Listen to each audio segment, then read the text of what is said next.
Wow. Wow. Wow. Hello, everyone. We are back for Destiny today. Oh, double crucible rewards. Oh no. Eh. Whatever.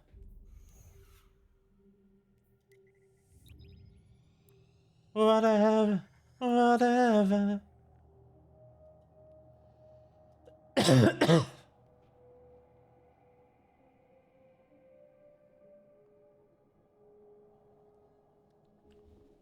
Eh.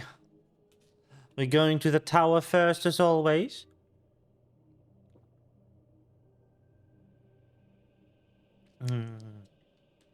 It's gonna be a rather short sneak today,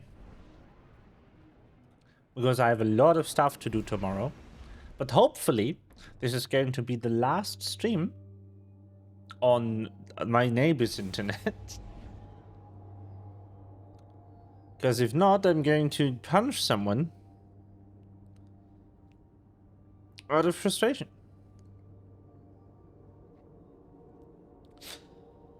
He is hoping that the telecom technician actually shows the fuck up tomorrow.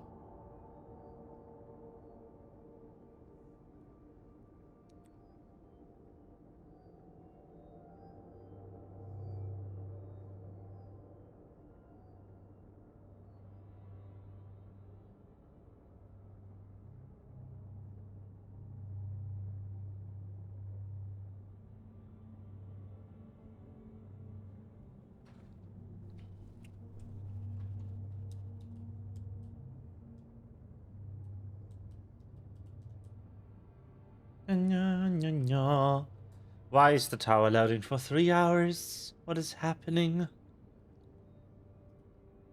This is our stream content today? Just this?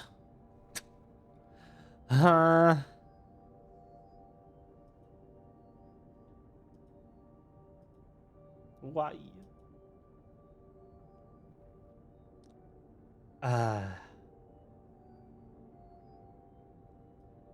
Yes. The joy of flighting cutscenes.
Wow, that is amazing.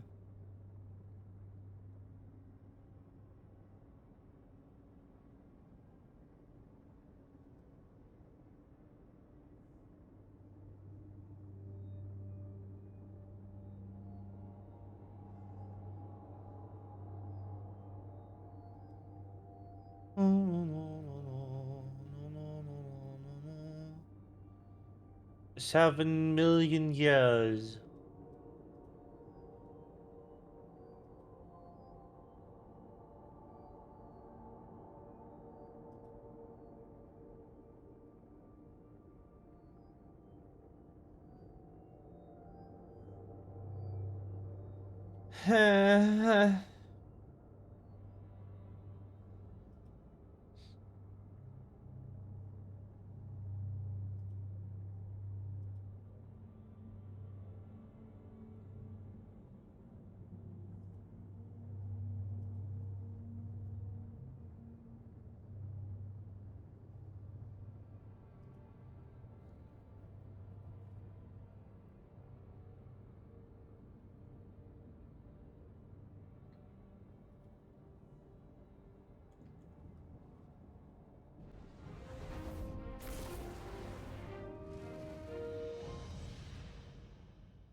There we are.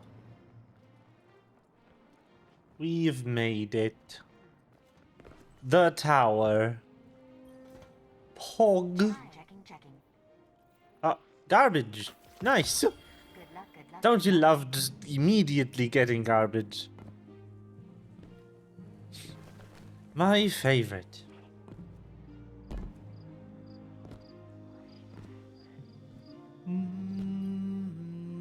Hello, Guardian. The schematics for this structure do not fill me with renewed confidence. Oh.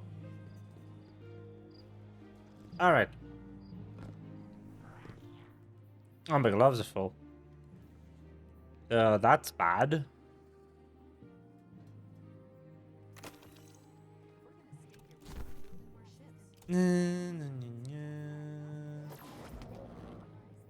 These could all potentially be good, except for this one.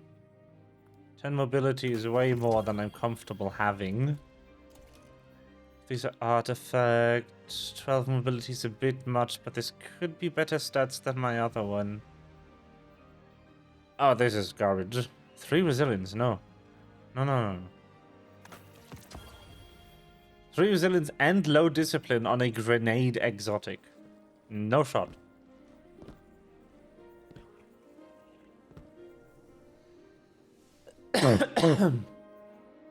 Not keeping that one. Checking, Guardian. Nope. That is max level, but I already have one.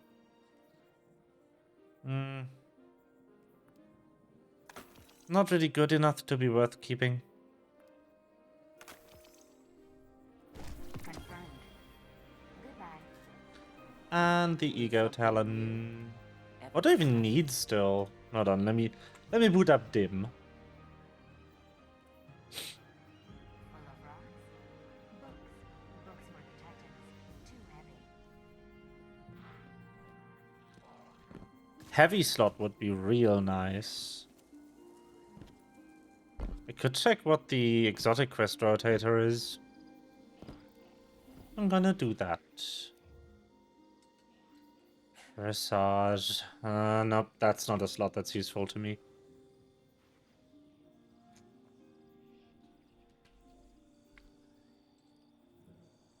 Do you need a class item and a chest piece still? I would even take a 119 chest piece. It doesn't do anything for me, but I'd take it. Alright. Coolio. Makora, yep. You're just going to be lighting up for the next million years, because I'm never finishing that goddamn quest. Do I have the item inventory right now? I don't. Okay. Alrighty. Quest. Quest.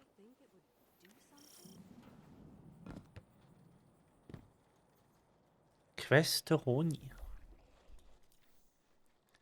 Where are we going? Ah, makes sense. Launch.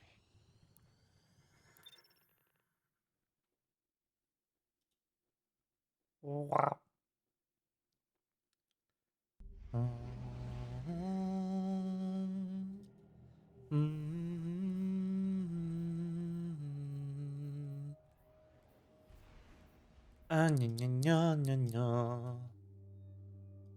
While we're here, I'm gonna sort through my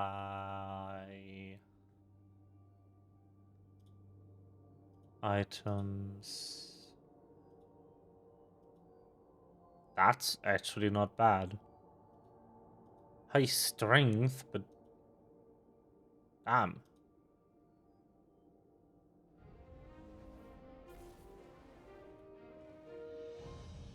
This one's bad though.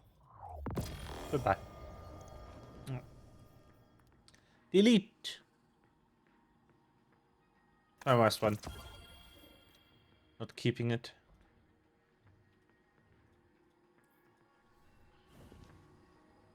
Oh,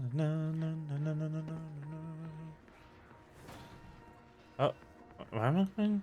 Oh, Okay. Hello. Sabathun Oryx. has made her play. I feel the threads of her power. She would tear me from this prison and bind me to her throne world. The heretic queen, Eris Morn, tells me that Sabathun's throne is a garden filled with light. That's It not is. how I remember it. My sister's high coven was a place of sharp knives and subterfuge. No longer. No longer is. She acts in earnest, and so she acts predictably. She's betrayed her nature. Oh. Remind her that her starving worm would have eaten her alive. Go to her throne, disrupt the words of her binding and the strength of her brood. To be bound to that place would take me from one jailer to another. I would need time Got to it. break my sister's snares. But soon, I will break the hand that wields you. This is junk. That is junk. Got it. Got it, buddy. Sure you will. Uh-huh.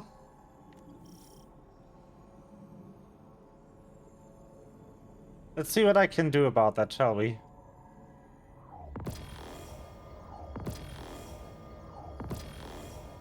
I'm deleting that one too. It's not bad, but I have a better one. Ritual thwarted. Oh, it's a thing?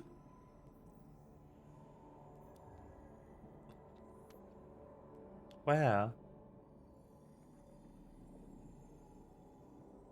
Where activity?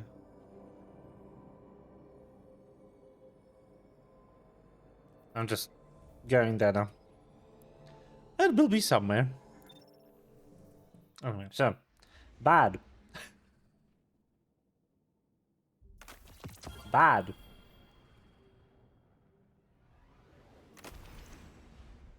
Also bad. Guardian, the Don't forget Witch a perk. Queen reaches into my throne and seeks And to excise bad. the echo from it.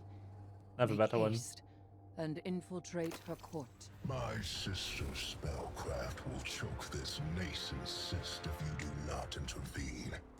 She wishes to free me, not only from you, but from this world.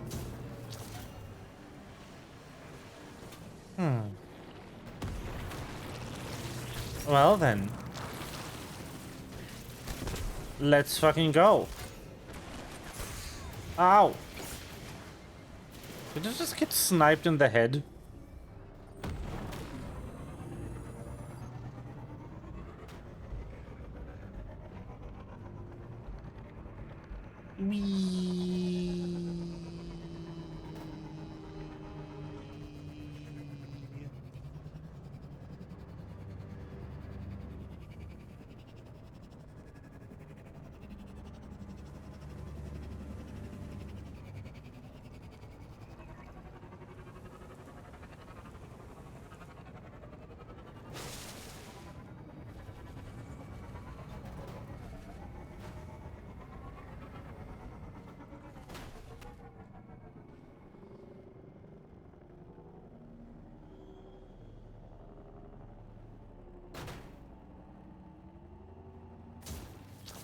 Alright.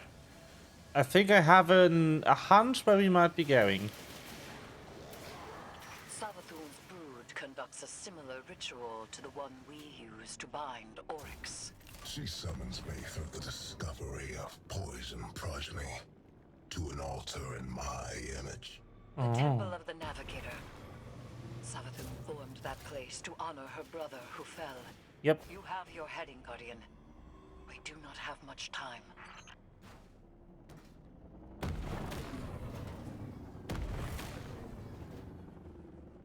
We are basically heading in a strike, except for not during the strike. Because this ain't one of those.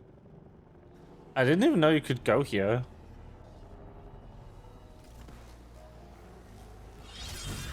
There's a tear in the fabric of reality.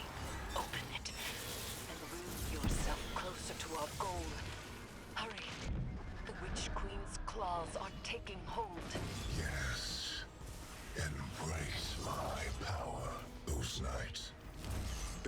taken by this orcs, but within them I sense my will.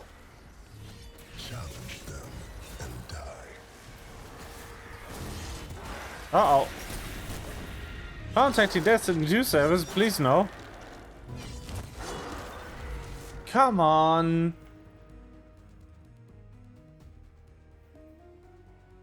Bruh.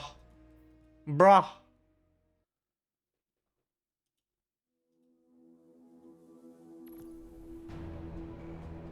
Wow.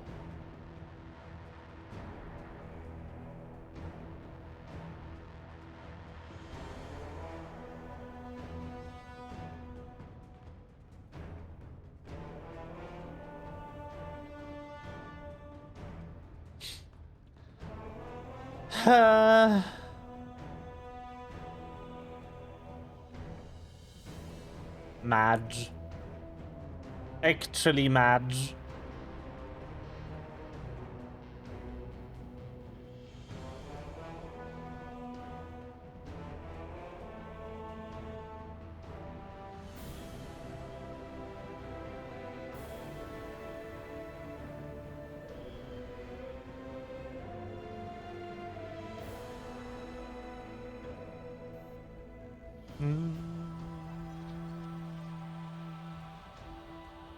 Let me back in, what the fuck?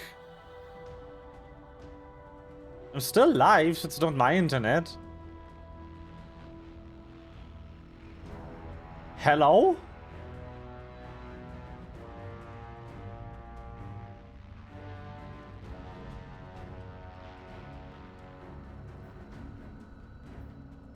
What?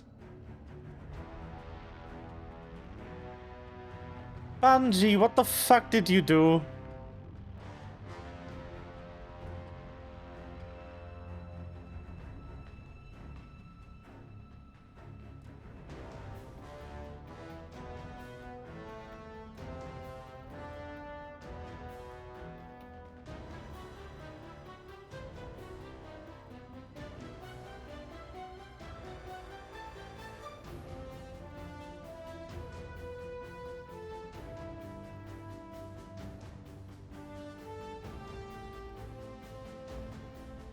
Hello?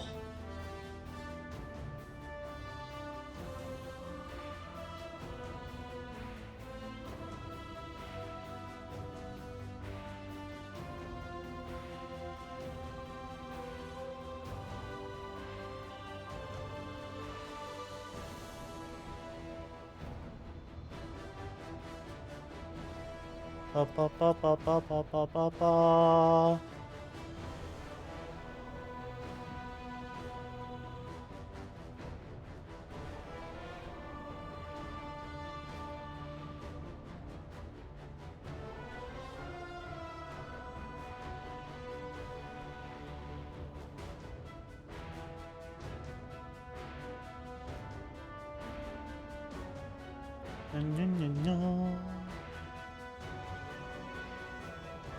Yeah, they killed them, didn't they?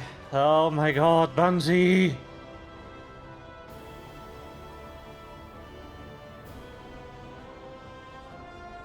Bungie, please! Where are the servers?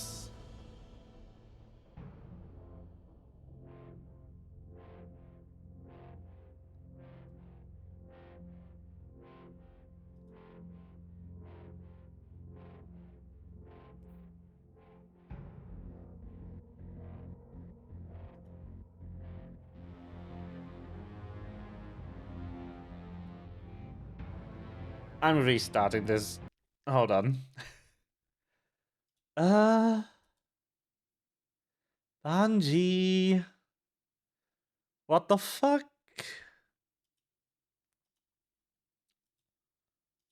Bungo.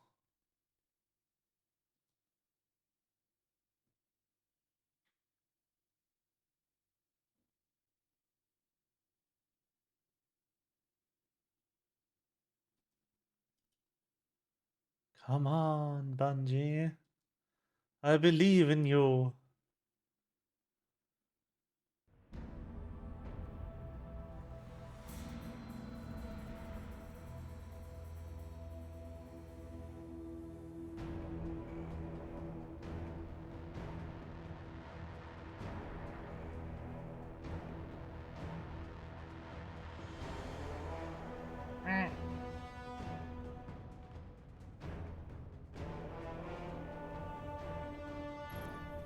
Let me in.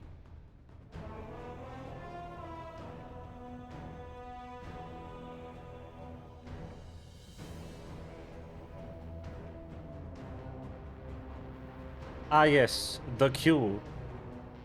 Fantastic.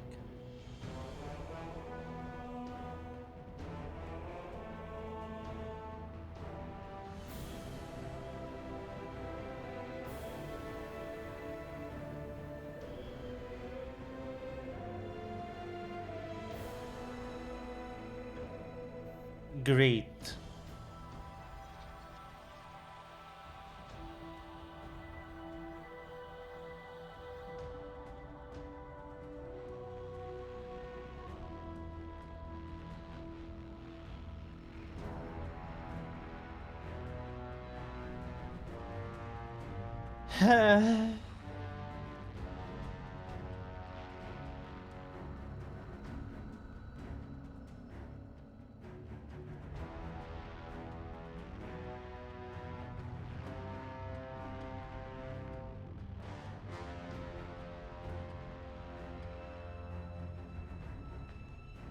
Fantastic.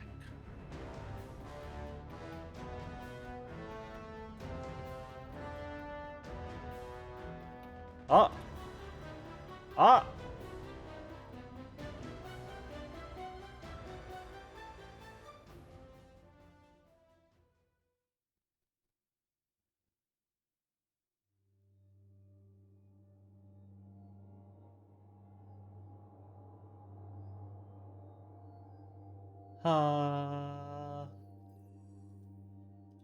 Oh. Ah, we're back.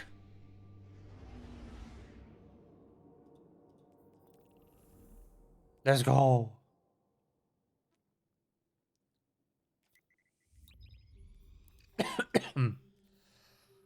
So now I can get there faster, right? Nope. This is the only teleport. Cool.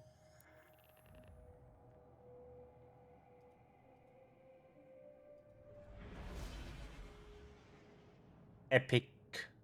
Guardian, the Witch Queen reaches into my throne and seeks to excise the echo from it. Make haste and infiltrate her court. My sister Spellcraft will choke this nascent cyst if you do not intervene. She wishes to free me, not only from you, but from this world. Yes, yes.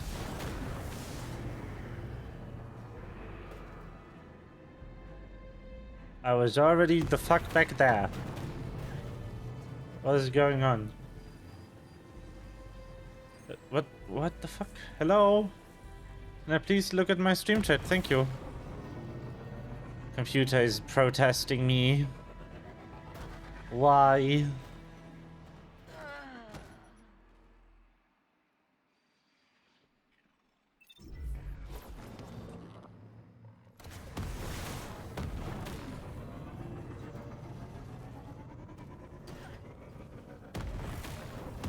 Why you do this? Wait, no, it's over there. It's not this way. Why is it not tracked anymore? The quest is. What the shit?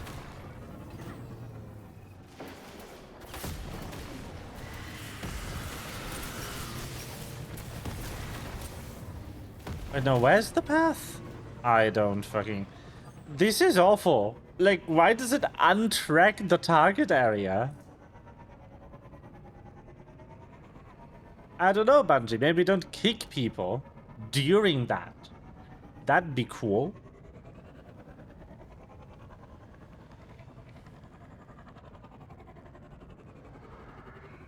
And this lovely little oversight of yours doesn't matter.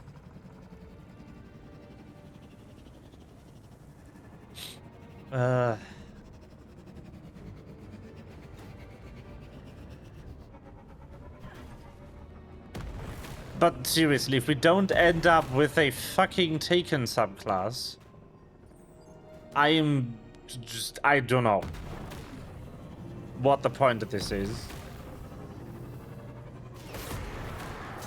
Savathun's brood conducts a similar ritual identical to the one we used to bind Oryx. She summons me through the discovery of poison progeny to an altar in my image. The Temple of the Navigator. Savathun formed that place to honor her brother who fell. You have your heading, Guardian. We do not have much time. Na na na. Na na na na na na.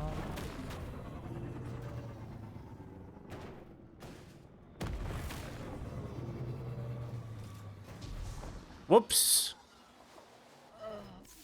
Whoops.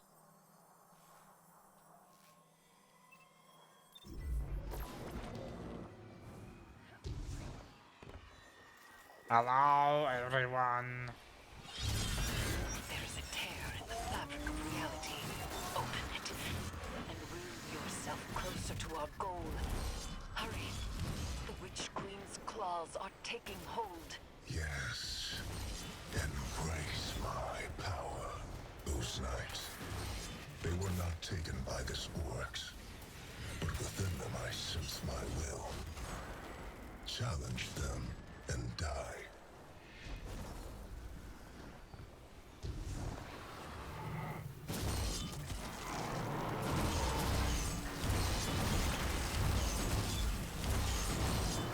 Bye.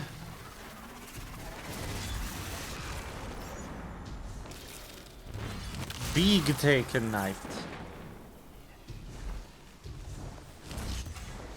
Shit. Balls.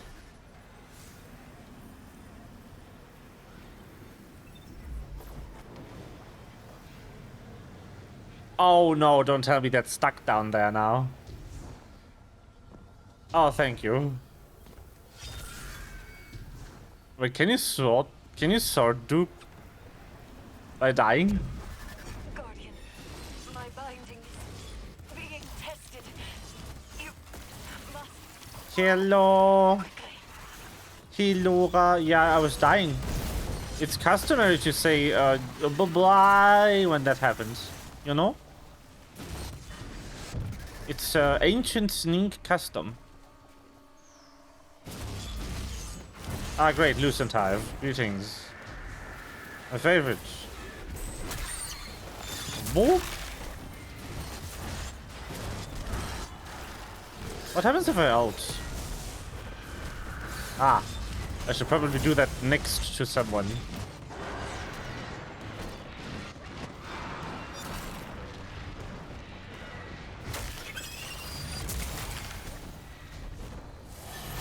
Yes.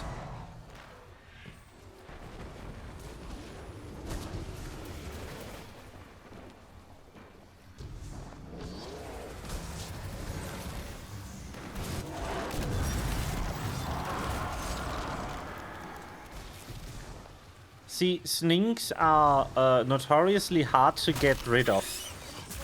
Die to break the So, ritual. Now, kind of became accustomed to say goodbye when you would die and like inevitably come back.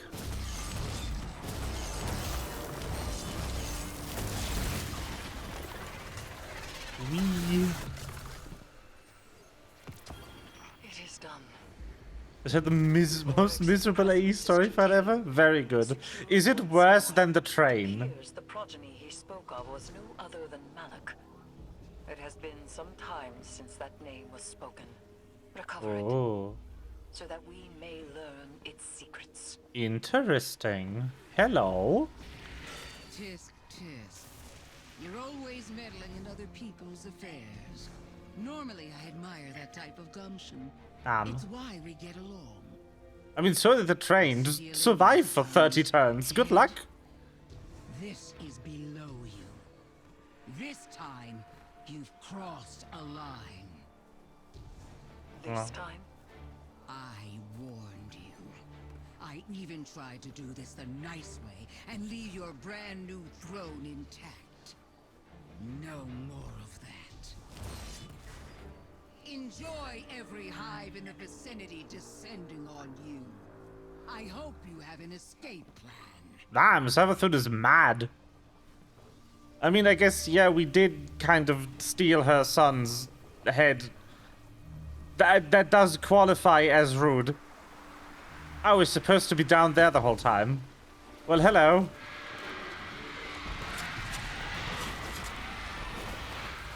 A nephew of Oryx, son to Savathun. He was partially taken.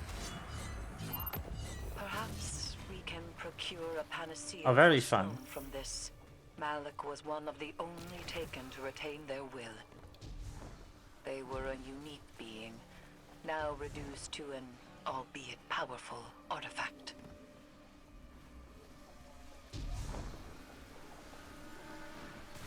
I mean, Malik did die here. He was the boss, I believe. I don't remember. Oh, right. This isn't a quest. This is Overworld. Where are we going? Probably Last City? Yeah, Last City. Where else? Ooh, quest. This is a quest now.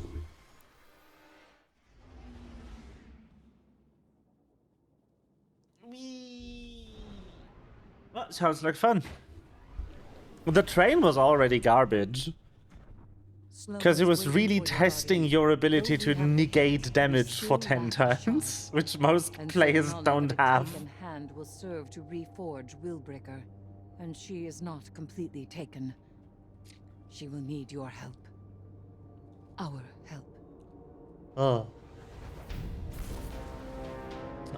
We can one-shot that bitch. That one right there. One shot. There we go.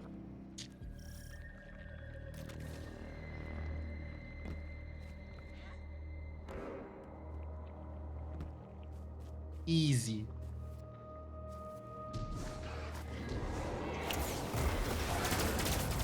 Yeah, best viewers are already in chat. It's you.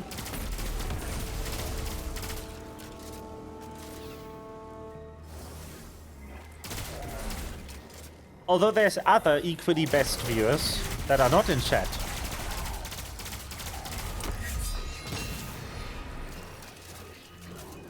Maybe this isn't a scam, maybe that's a ransom, and that's where Yui has been all these weeks.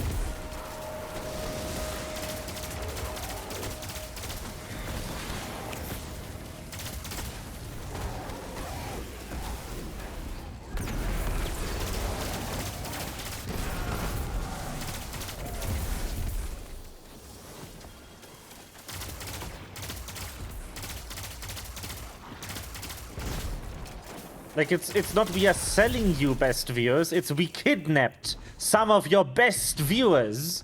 Pay us now to get them back. But how did you escape the kidnapping?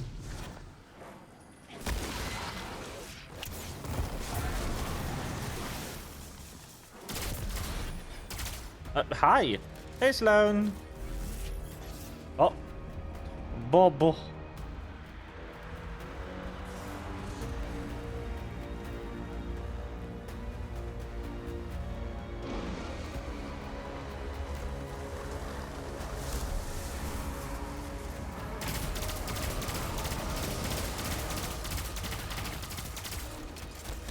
Alright, give me like 6 hours.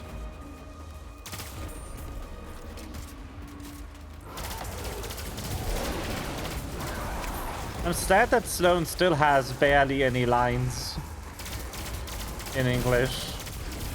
It's because of the strike that is still ongoing.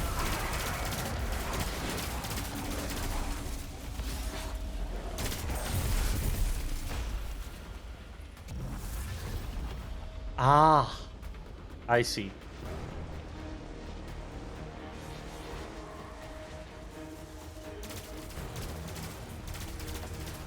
But yeah, so this is Deputy Commander Sloane. She is, well, the Deputy Commander of the people back on Earth that we are a part of. She was, like a couple of, I think about a year ago now, she became half taken.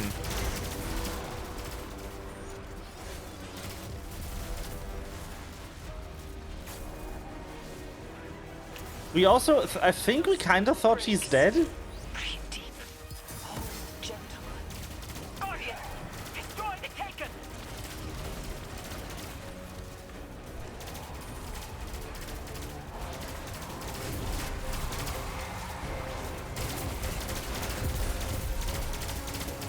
And so we are kind of vibing here with her, because our current enemy is a memory of the person who created the Taken in the first place, and she's part Taken, and we want to do something with that power.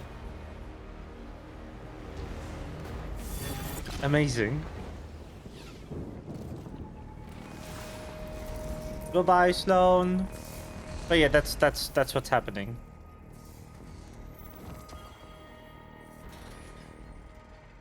Our core. Our knife. Ah, yes. Ah, right. So what we've done is we reforged an ancient weapon of that guy whose memory we are fighting, called Willbreaker, which is a sword. A sword sharp enough to cut through reality if you wanted to.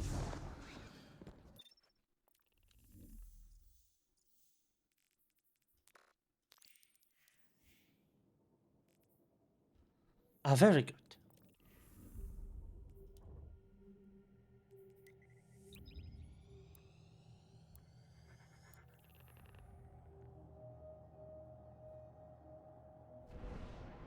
Yes, epic.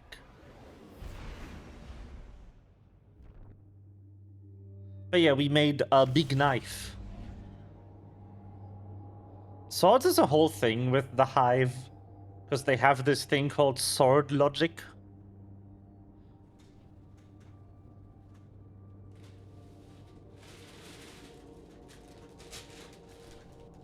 Sword logic basically states, if you best someone in combat, you are stronger than them. That's the logic of the sword. And the Hive kind of set out to prove this logic by paracausal beacons. And paracausal means literally paracausal, because the act of defeating someone in combat retroactively makes you stronger than them in every aspect. Not just the one that managed that let you beat them in combat. Like if someone goes to like a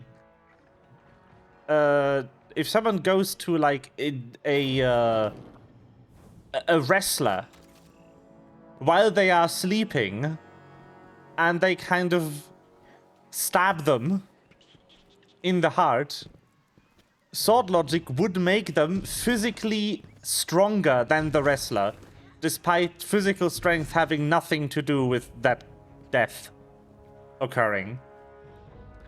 That's what sword logic does. It's self-perpetuating because it makes itself true. The philosophy being so simple is what makes it so dangerous.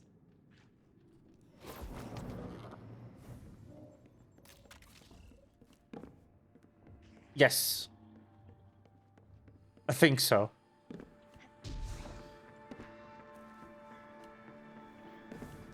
Well, that kind of depends on whether or not you see ability to create art as strength, though. Because, sword logic kind of very much depends on the user. If you don't consider a specific property to be strength, like, it won't grant it to you. So if you are a warmonger and all that matters to you is physical strength, only your physical strength will increase through sword logic.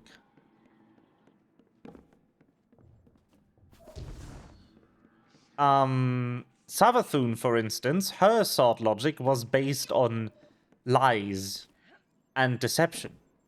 If she could deceive you, that would make her more cunning than you through sword logic. And grant her, like, more fun magic powers. Sword logic is really interesting because it's really, like, one of the more readily graspable iterations of this concept of paracausal forces. Paracausal because they violate the order of causality in the universe. That's why they are called that. It's one where the word paracausal is the most apparent in what it means. The abilities that the player characters use are also based on a paracausal force called the light. The light is kind of this metaphysical fundamental power of the material world. You can use the light to basically summon anything, like bring anything you want into existence. You can use the light to heal, and you can use the light to terraform and to build. So it's by the people in this world, the light is seen as this life-giving force. But what Final Shape, the current expansion, was about, among other things, is to just really bring home the point that the light very much is just creation. A lot of the storyline of this game went to explain that the power of the light is just creation with no intent.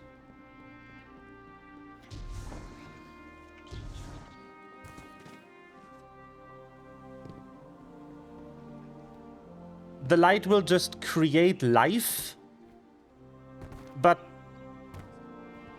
it will not have intent behind the life it creates. It will just create any life. The conduit through which the players get the light, which is this lovely orb right here called the Traveler. The Traveler is kind of our source for the light, and the conduit are these little guys, the ghosts. They channel the Traveler's light into the player characters and allow us to use it.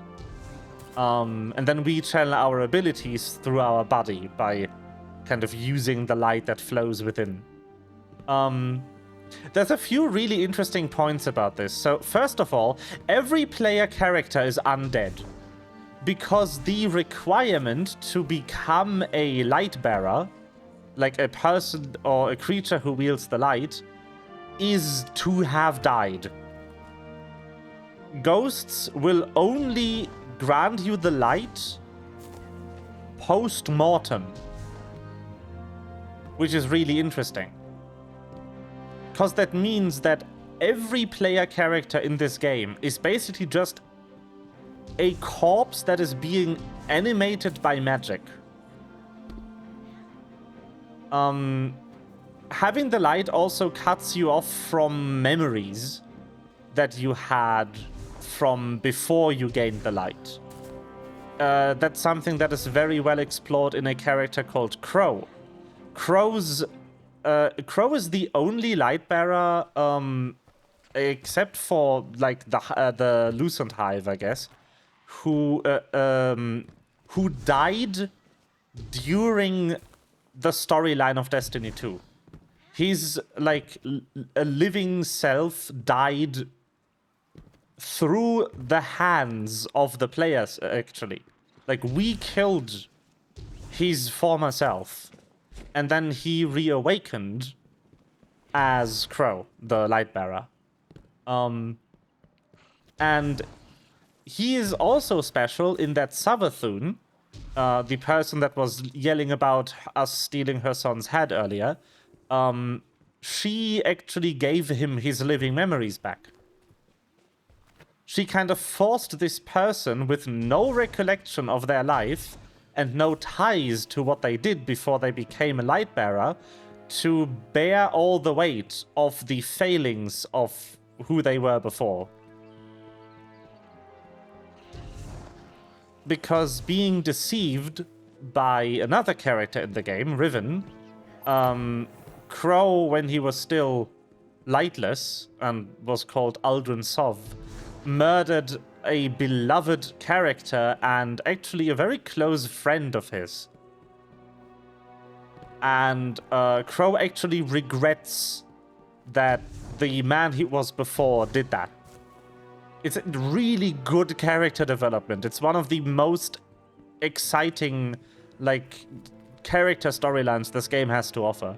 It's just the storyline of how Aldrin Soft turned into Crow, and how Crow is dealing with this memory of having killed Cade, of having unleashed the Plague of the Scorn on the solar system, and a couple of other things that he did during a campaign that is no longer playable, unfortunately.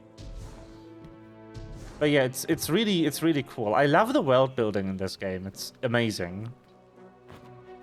And what I was raving on about earlier with Taken, being Taken is kind of another, like, deeply philosophical, like, metaphysical concept. Because the ability to take is ontological.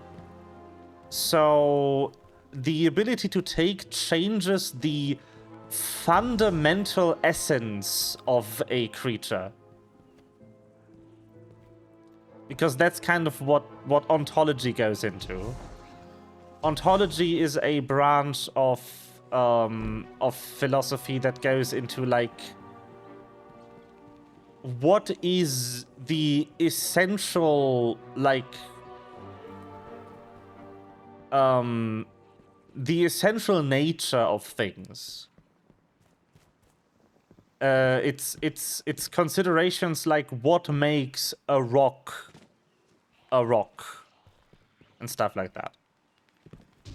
And being Taken kind of changes that for a creature. It fundamentally changes what that creature is. And it imposes the will of the taker on them. And the original taker is Oryx, the Taken King, who was also killed back in Destiny 1. And the Echo of Navigation character is kind of... So, he is basically a manifestation of how the Traveler remembers him from millennia ago. Because before the Traveler came to the solar system, centuries before the games take place, the Traveler actually used to... Like, the Traveler kind of looks for civilizations to bless with its power of the light. And one of the civilizations it considered was the Hive. But the Hive were deceived and rejected the Traveler. Which is why the memory of the Oryx that the Traveler had is so young compared to his siblings. The Traveler hasn't really interacted at all with Oryx since the Hive rejected the Traveler and he fled for fear of being destroyed by the Hive. So we have an extremely young Oryx, an Oryx that barely became the Taken King, an Oryx that didn't even have a child yet. This version of Oryx does not remember his own son because the memory is from so far back in his life that Crota, his son, hasn't been born yet. Anyway, that much for the overview of what's going on. Guided by your open hand and your unwavering fist, to rule the Taken energies as sovereign teaches you to better understand their sway and pulse. And knowing how the Taken power fights your grasp helps you work with it when you have to. Like Eris says, communion. Just one problem left. And he's a big one. Yes. Savathun and Xivu Arath no longer bring their rituals to bear. They descend to fighting amongst themselves. My conflict with him is made equal. And so the Echo will soon test me in earnest. he will not be able to resist. If I had to bet on someone in that fight, it'd be Eris Morn and her high heresy. I appreciate that. But as things stand, I cannot separate Oryx from his power as an echo. Thus, we are at an impasse. I may hold him, but I cannot win. Willbreaker is complete. The wielder only needs mastery of the Taken King's power. Our Guardian has that. We could destroy the Echo right now. For good.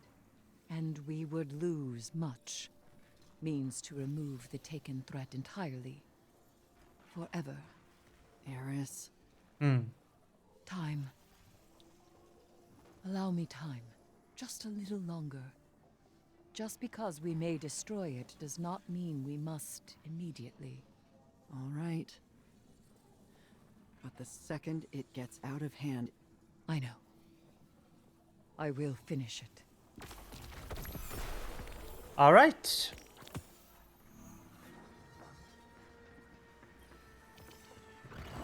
Oh, are we rushing to the end? That screen we just saw with the rewards being given to us and stuff. Like with the weapon and the weird like green shit. That screen is shown to you when a content week ends and they time lock you. Like, I played the last week of content to its end. And I fully expected this to just be it for today. Which would be kind of sad, but it appears to continue. We might actually just end this storyline today. That's exciting. Alright. I mean, sure.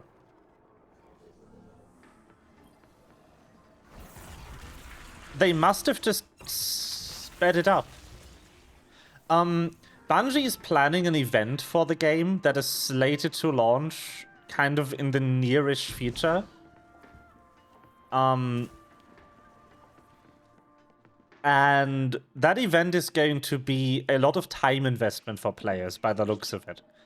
Like, the amount of time you need to just play through it is going to be a lot. So it seems that Bungie actually just wanted to separate the event from the storyline so that you wouldn't have to kind of decide between playing the story and playing the event if you played everything in order of release, like when it came out. You can fully focus on the event when it releases. You don't need to worry about like, oh, I only have 8 hours this week. I want to really play the event, but I need to play like 4 hours to get the story done. That kind of stuff. They appear to want to avoid that, which I appreciate. Or I'm praising them way too early, and this is just going to be the end of today's storyline, and next week is going to have 3 quest steps. Savathun prowl in the wings, waiting for opportunity. The Echo, even now, struggles for freedom. One of the This two. will never end so long as the Echo exists. And I have no desire to spend my life a jailer. Go. Defeat the Dread. Preserve their tools. I have a plan. Alright, Eris. Who is just like the most metal character design in this entire game. Yeah. Eyeballs. Like yours truly.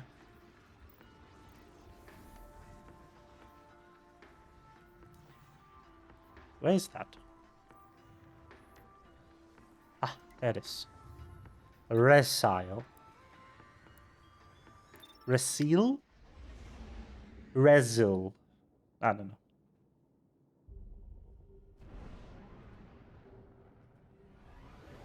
Let's fucking go.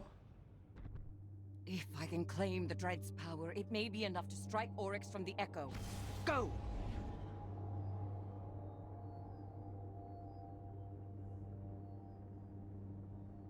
I promised I would test you. You will not triumph. I am your prison.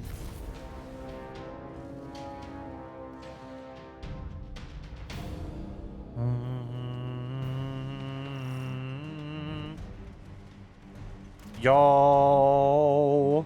Hey, Saturn. Everyone's here to throw a party, huh? Drifty. Oh, the music is good though. Holy shit. I've been the leader of this bunch of feds around here too. Good. I'm not about to get in your way, hero. Oh, he's here. I can tell Hey. you've got murder on the mind. Hey. If you beat me to that son of a worm, you fire a couple extra shots for me. Got it? Got it. Keep moving. So I also realized that it sounded really weird for Aerith to go like, just give me time, please. And then she immediately goes, all right, no more time. So that kind of indicates to me even more that they just kind of, they bundled these 2 weeks of content into one, but by the time they made that call, it was already like, the lines were recorded, the programming for the story content was done and stuff.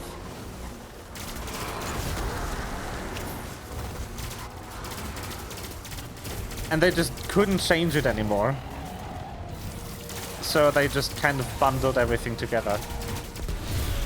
What we know from interviews with Bungie back in the day is that their content has insane lead times. Usually they produce content for the game so far ahead of time that it takes a year for player feedback to be incorporated into the game. If it's like not immediately implementable. Aerith! Hey, Guardian! Shoot fast, you hear? Alright, on it.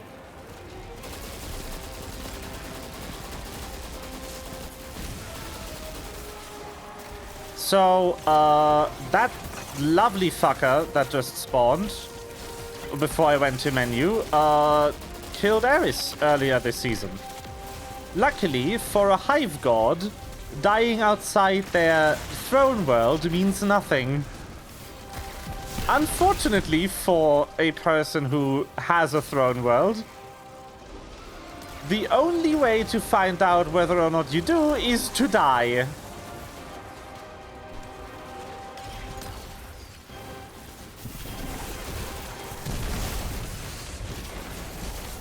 Ow.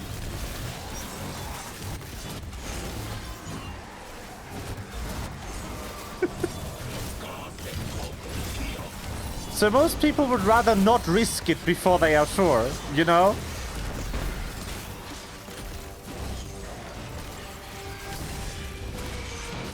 Ow! Yo, what the shit? Bro, what the fuck?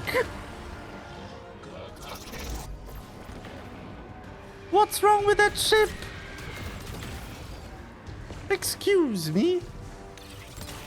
Hello. Can these please stop respawning? It's quite a bit too many of them for my taste.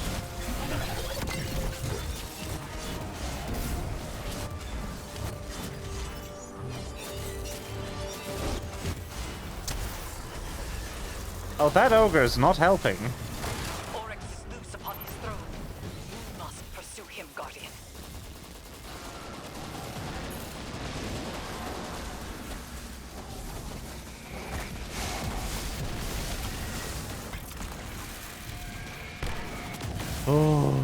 Okay, so, more fun facts. This whole area we're in is from Destiny 1. They refreshed it. And it looks so good now. And I'm really nostalgic for this area because this is when I started playing Destiny. When this came out.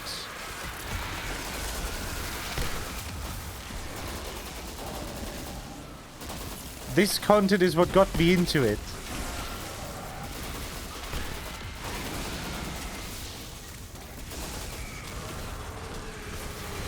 Okay, I think those just respawn indefinitely.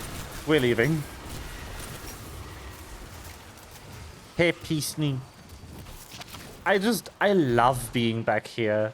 I missed the Dreadnought.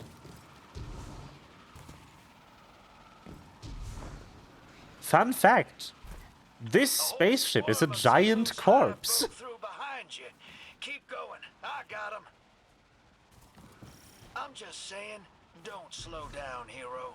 Do you know how many hive a squirm is? It's a lot. Okay. Say no. Oh, it's the eyeballs. So this is what happens if you're near me and I look at you. You take damage.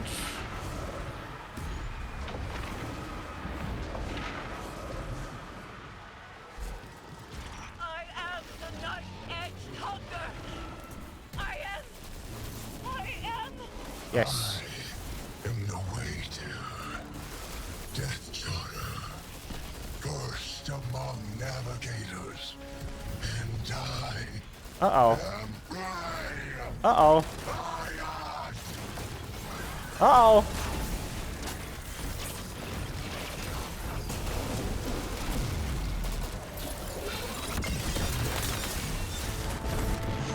This is really annoying. Like, leave me alone. Why do I need to lose like half of my fucking health to get this damn sword? Just spawn it.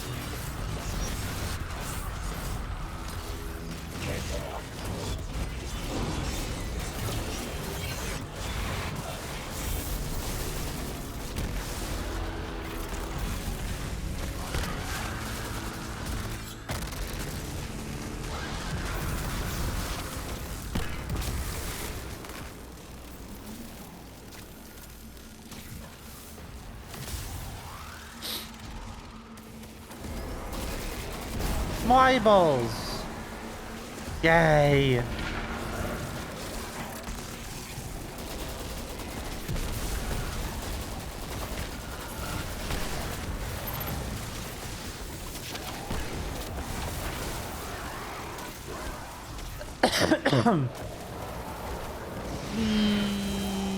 Hello.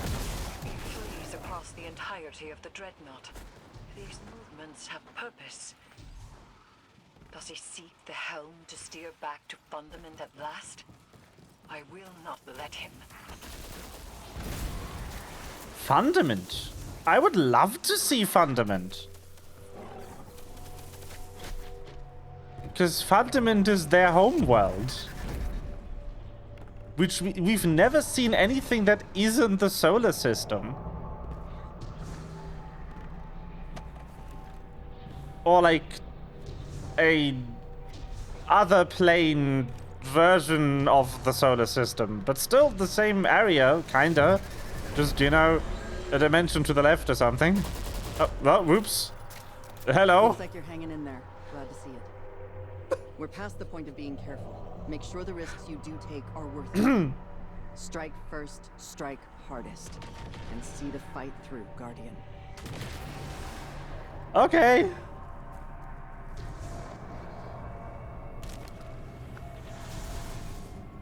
Girl, why were you even here? Oryx has stopped.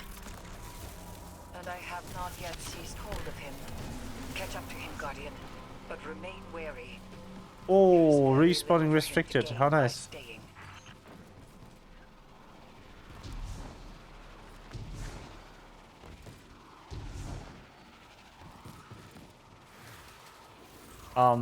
Yes. Ah, there he We are is. Finished, Guardian. What?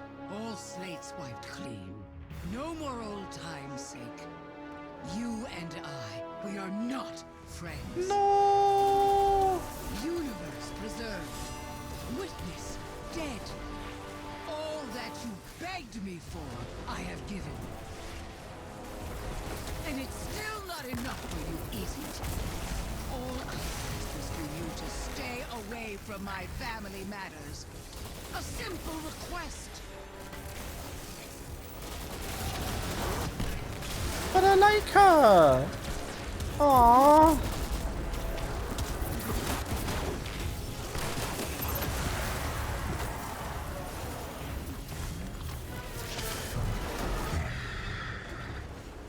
I sense you there, Eris Morn.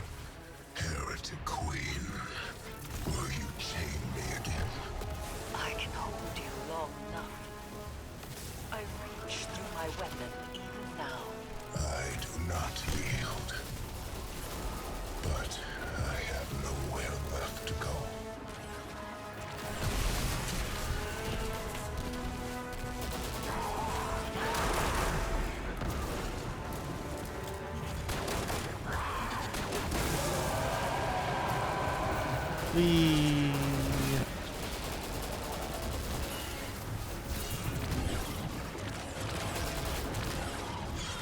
Way. Look at this stylish sword, though. I would love to show it from the front, but I can't.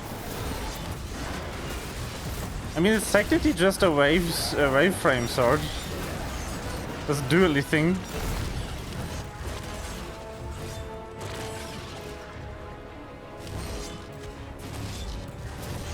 Bye.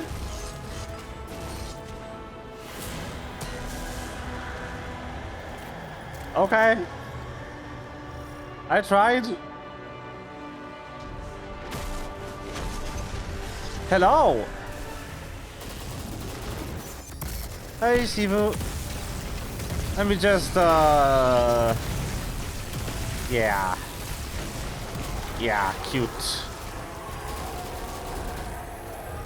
Have you counted the stars, Guardian Knife? Have you understood the spaces between them? That's such a raw line. To understand. And I have not. And I do not. Holy shit. Vow I have made is empty. Also, this is Oryx's old model, I think.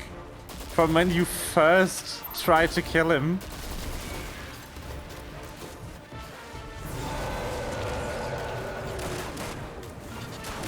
Oh, leave me alone.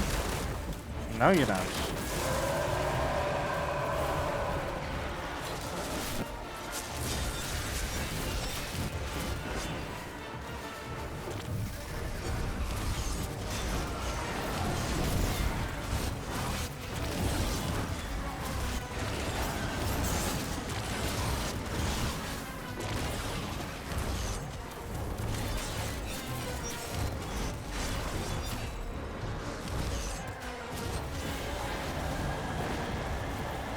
And it's gone again. Oh, hey.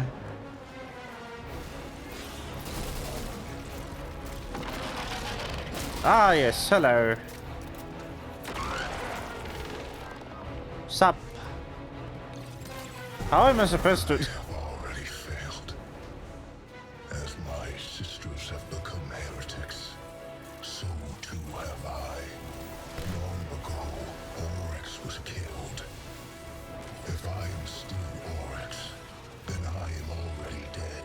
And if I am not Oryx, then I do not live. Ayat. That is enough.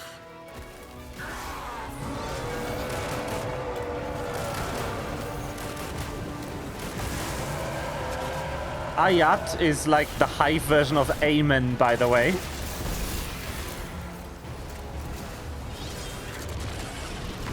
Although it's not a prayer to some god, I think it means something like, as it is written, or something, like, it doesn't mean that literally, but that's kind of, like, it affirms the words, it doesn't pray to Had him within my grasp. a deity. I was so close.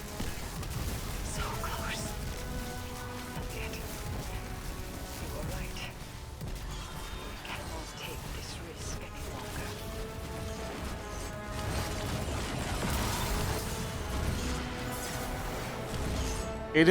It is destroyed.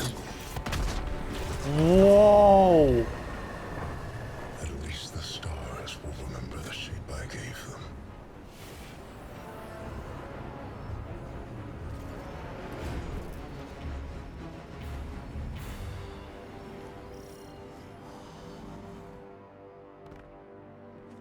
His foundations were lies, and he was a traitor even to himself.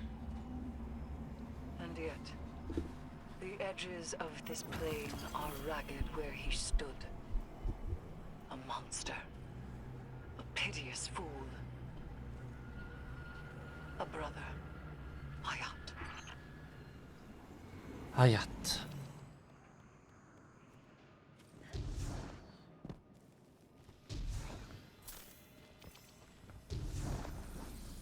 But yeah, it's a ritualistic affirmation, not a prayer, because the Hive don't believe in God. They don't believe there's anything above them.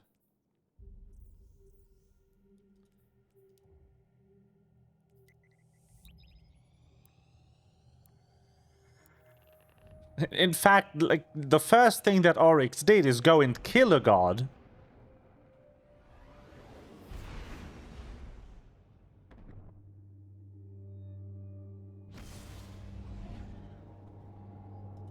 Ah.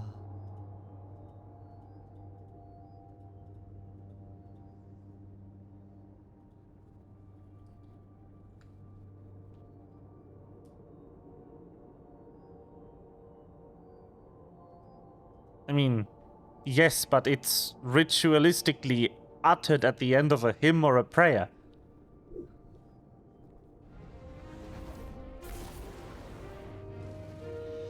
But these aren't prayers or hymns. They are just statements made true and affirmed. Because Hive don't pray.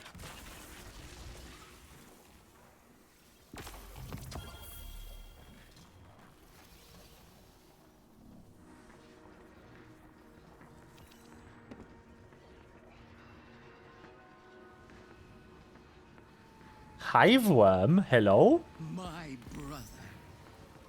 My brother. Dead. Again. May all that you desire ever be stolen from your grasp. And if the cold and unfeeling universe does not see to it, then I certainly will. Goodbye, traveler's pet. Don't wait up. Why I like her? Come on. I don't like this. Defeating Oryx again isn't worth losing Savathun as a friend. Come on. Actually sad. I'm actually sad.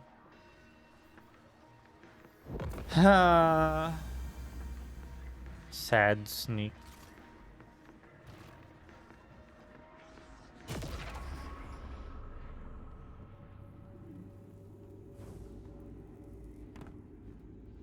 Dang it.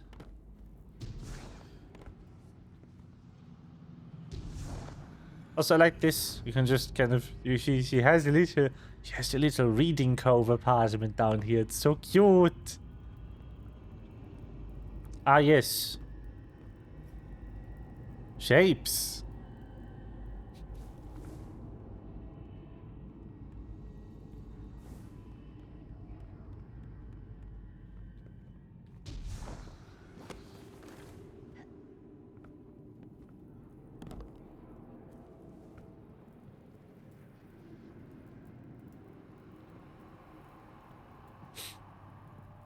More shapes.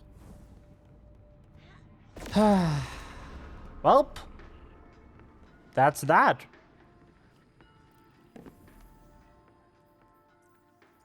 This isn't quite everything yet.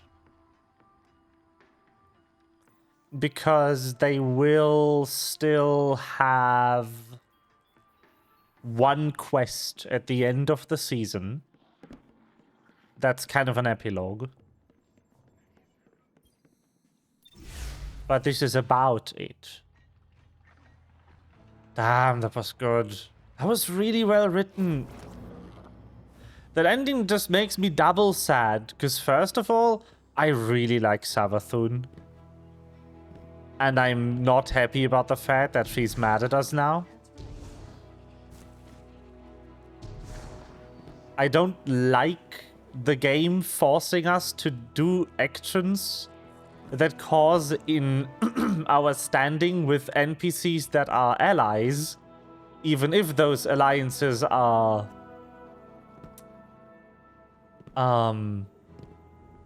like unstable, to hate us.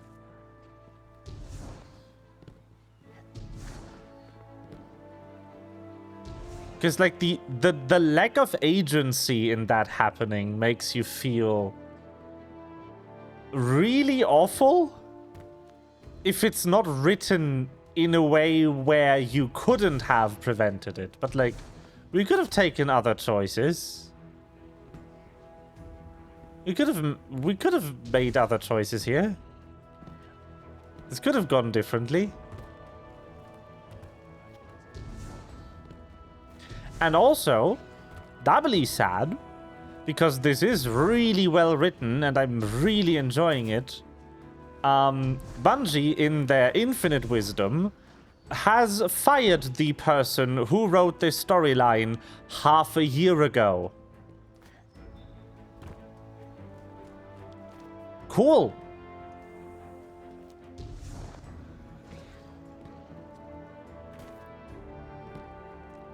What the fuck?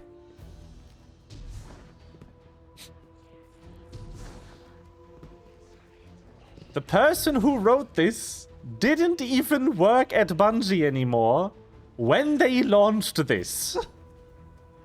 What the shit? Why?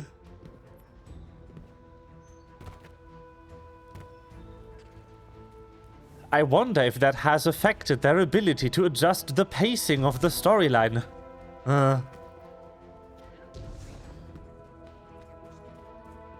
Like, Bungie was running out of money, like, rapidly, and they had to downsize severely. There's also some speculations that a couple of the extent of the layoffs may have been in part Sony's doing, because Sony bought Bungie a while ago.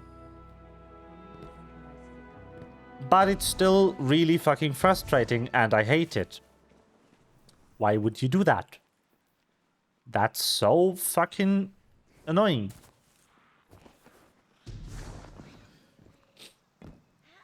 Madge.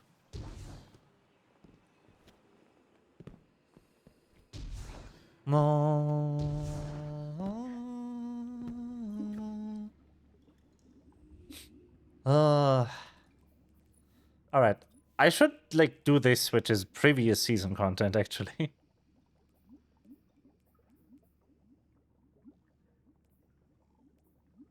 I need to do some Kel's Fall for that. And I need to do some Tomb of Elders for this.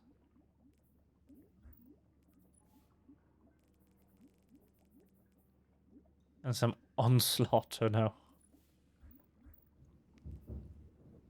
Whoa.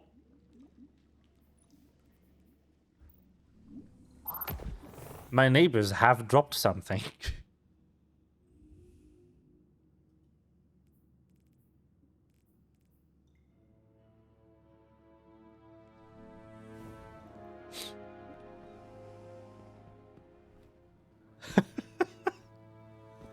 You know, like, my previous apartment was kind of, like, bad. It was kind of loud, kind of thin walls, and that was, like, fine, you know. If I had headphones on, I wouldn't hear my neighbors, but if I didn't, I would hear them frequently. Like, even just, like, walking around upstairs. In this apartment, I barely hear anything from any other apartment in this entire building. But when I then do hear something from another apartment, so I was like, holy shit. What did you do? Did you just, like, tear down a shelf? What was that?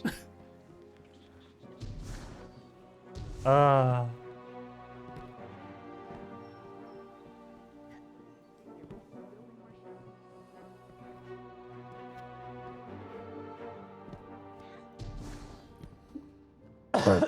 I mean, if you can't hear them talk also, that's too loud. Sometimes I miss swashbuckling.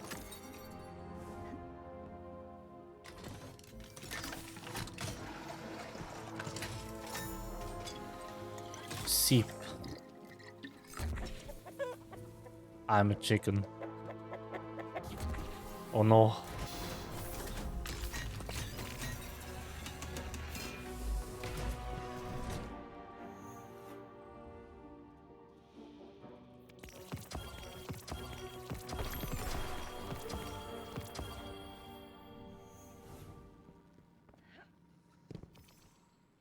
Well, then that's grounds for a rent decrease.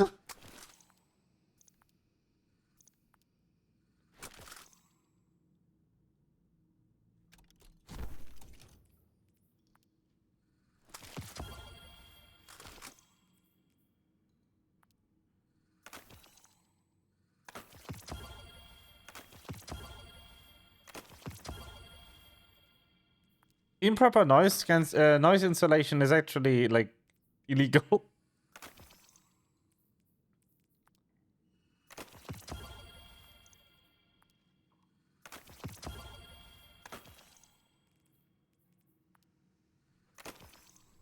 Although I guess it depends on when the apartment was last renovated. If that building was renovated within like the last decade or two, being able to hear your neighbors at normal room volume would actually be a violation of building code.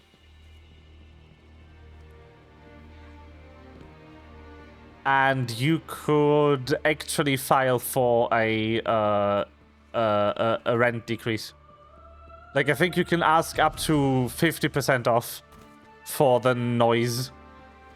You have no idea how fast actually doing that will get a landlord to put in proper noise insulation into their fucking floors.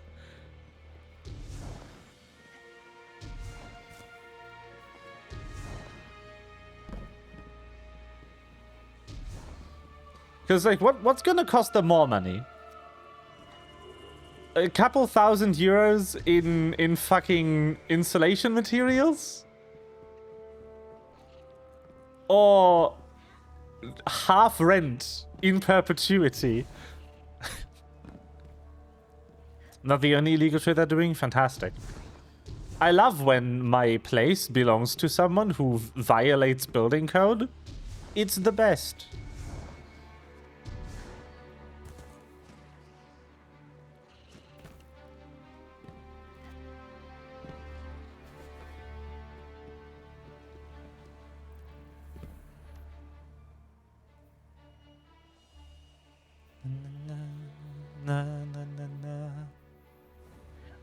What would I need to do for the title of this content? Oh. Cute.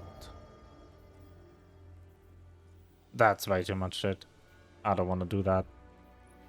Hell nah.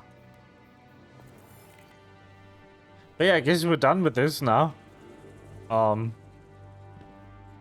I said it was going to be a shorter stream, I did not mean 1.5 hours though. So, I've got to figure out something to do.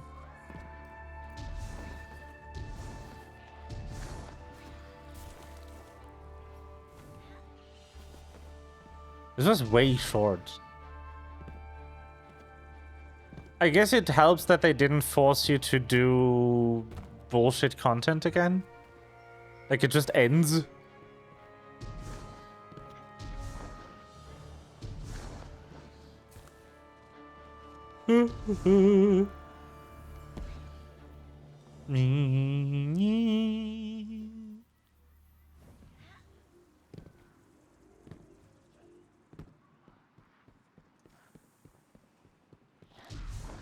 What?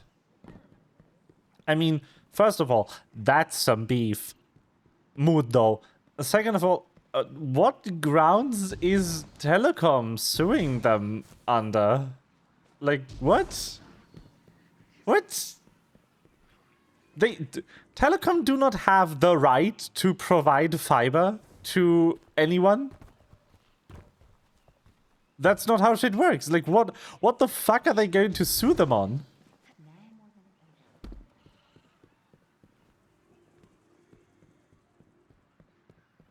Huh? Who could sue the agency would actually be the tenants. If their refusal to allow Telecom fiber, then that person can sue them. If Telecom is the only fiber provider that could do it within a reasonable time frame. If there's no other providers, like the other big company, something with Deutschland in the name.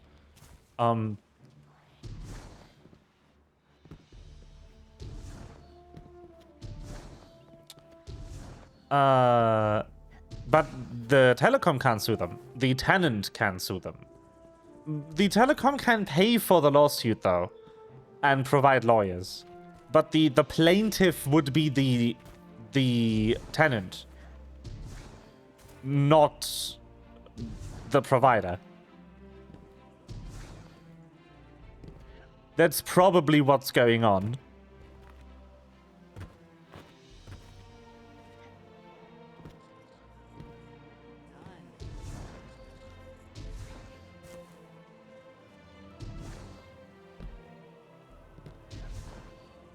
That's also a word I kind of recently managed to memorize, by the way. The word for the person suing someone else is plaintiff.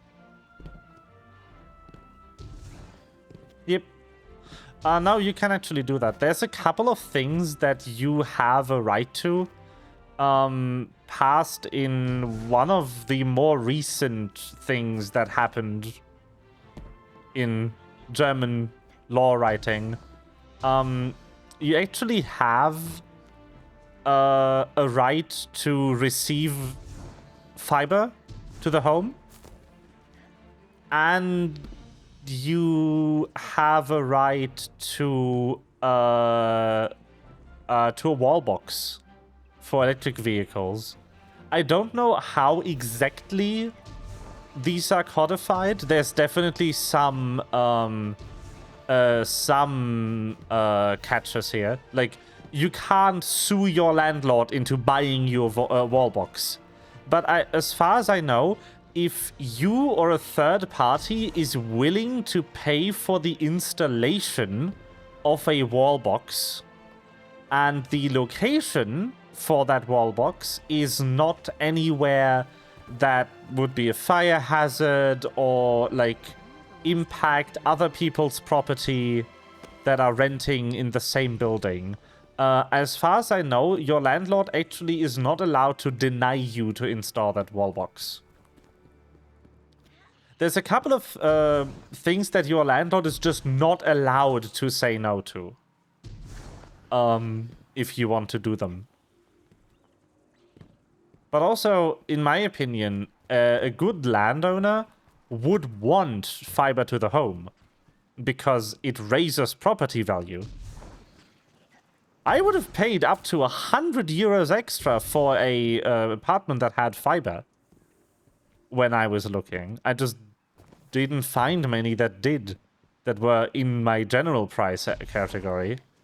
And the only one that was, just, I didn't hear back from them. They ghosted me. Oh, no snink for them.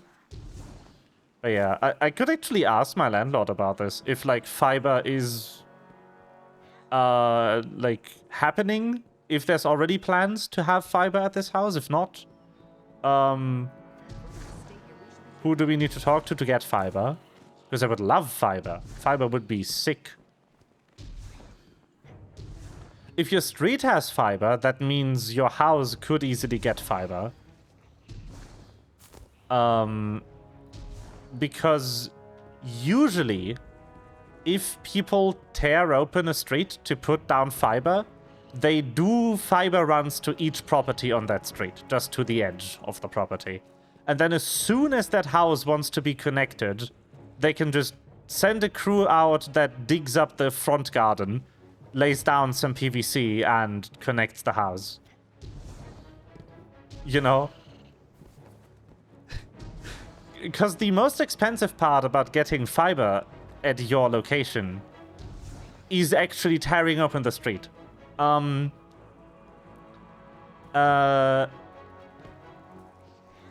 Like, work done below pavement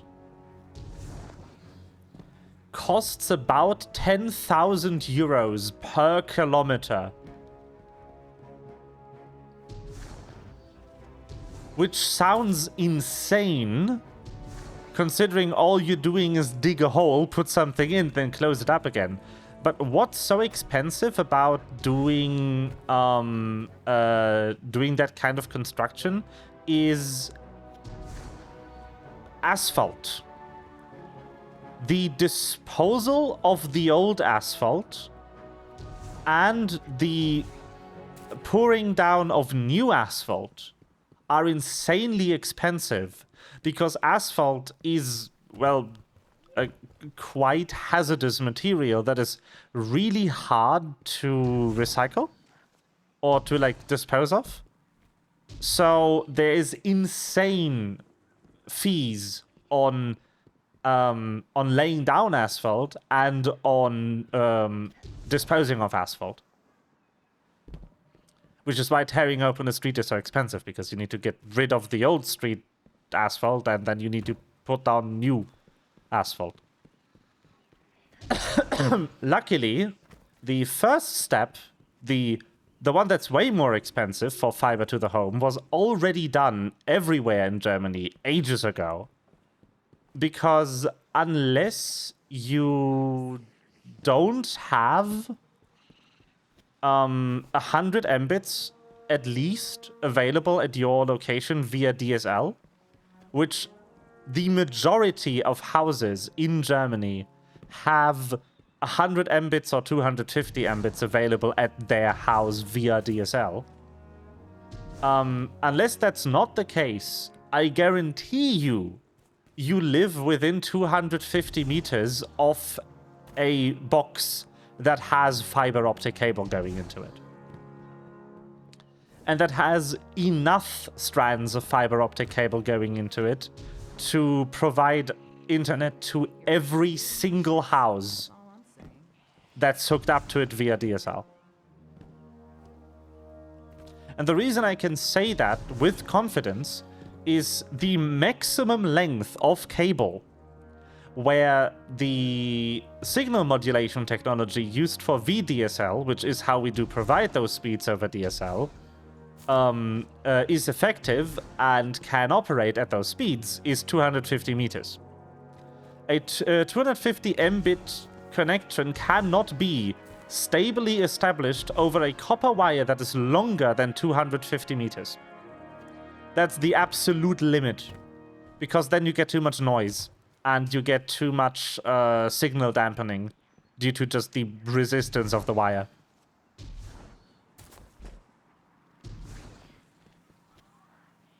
So, yeah.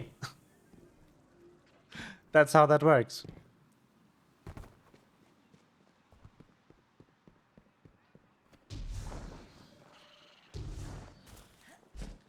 But yeah, just give us fiber, please. I mean, it does make sense that the fiber optics construction takes so long,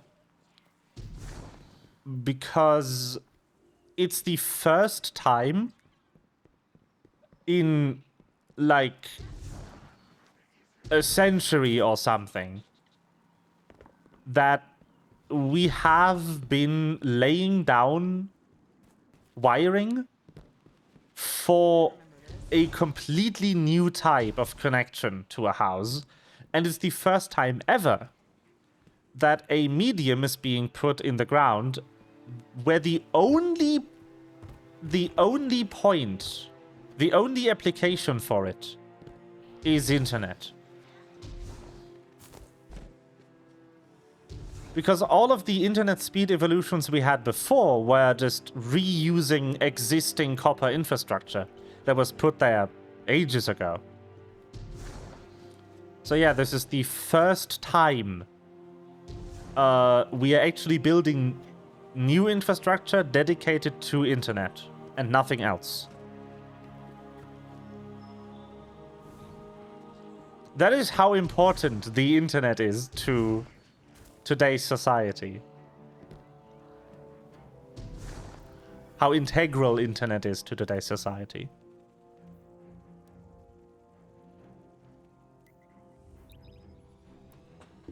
Which is actually impressive.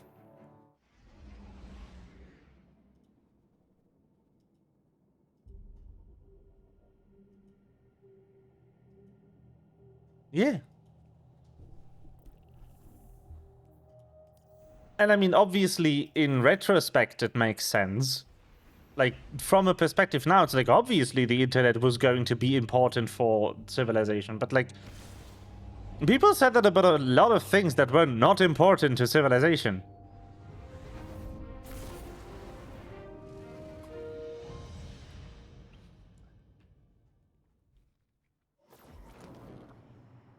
You really can't predict if something is going to become so integral to your life that people cannot imagine living without it. Or if it's just going to be the worst. Perhaps a barter is warranted. There's no data like encrypted data, I always say. Like shoes. Yeah, those suck. Who needs those?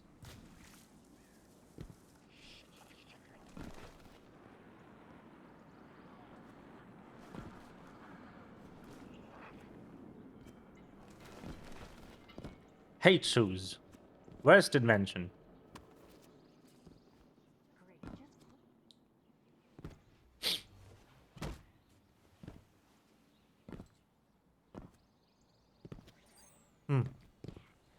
All they do is encourage people to leave, like, broken glass on the floor everywhere. Like, you can't even go outside anymore without stepping in at least 17 broken windows on the way to work. It's horrible. I hate it. Who invented this? Was it John Shoe?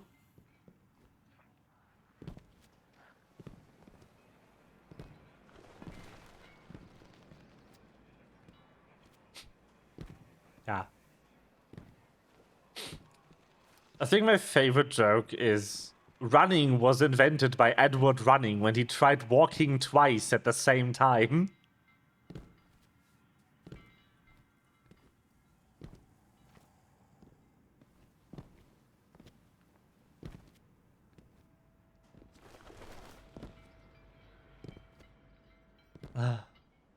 High class humor. Alright. Let's figure out what the fuck I play today before I shut down Strum.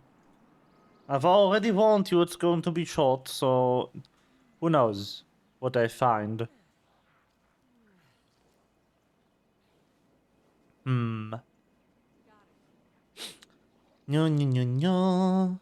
Recording data is easy, but recording data that can only be opened by those you allow to, now that is an art form.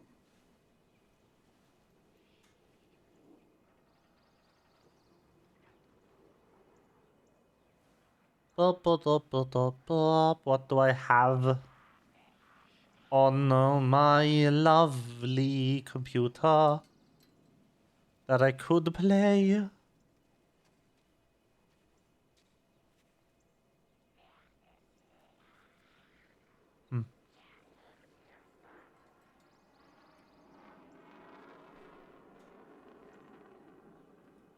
No, no, no, no, no, no, no. Ah, yes. Good old cat string story. You know, the thing about the cat string joke is like, I mean, if the punchline wasn't eating them, it would be more believable because cat meat tastes horrid. Cryptoarchaeology is like agriculture. We work slowly, hoping our efforts bear fruit. People aren't eating cats mainly because they taste terrible.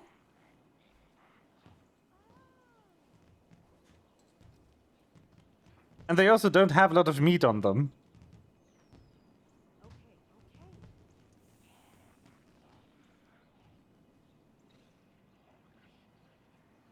Yeah, but it's phrased in one of these silly, believable ways. And that part just makes it worse. I think the joke would be better if you just cut it off before, before that part. I think leaving that part out would make it infinitely more, subtly funny.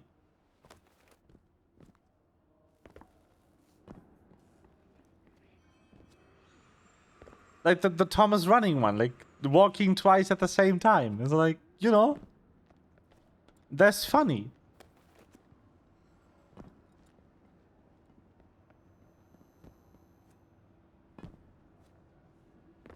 Guardian, good work. Jokes are hard. And sometimes less is more.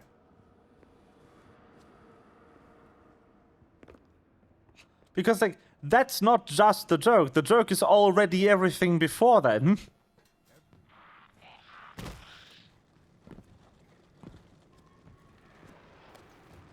None of that sentence is true.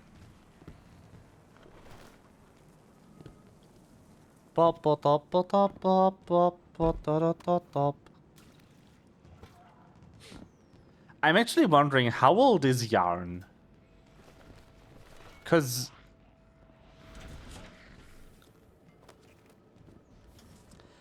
does yarn necessitate that it's wool?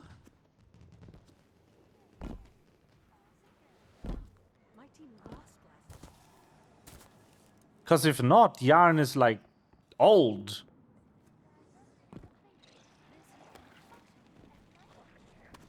No, not necessarily as old as string. Because you can make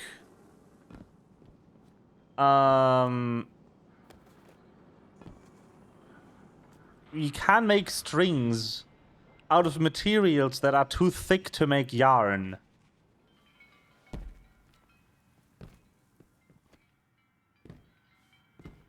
Yarn requires to be quite small.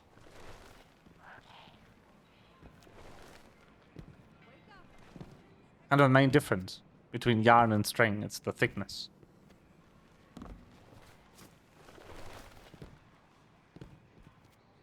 If it becomes any thicker, it's a rope.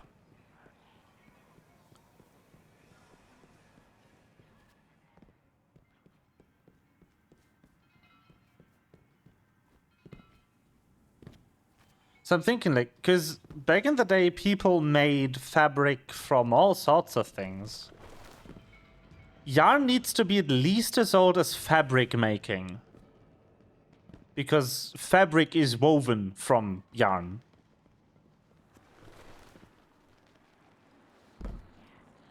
And fabric is old.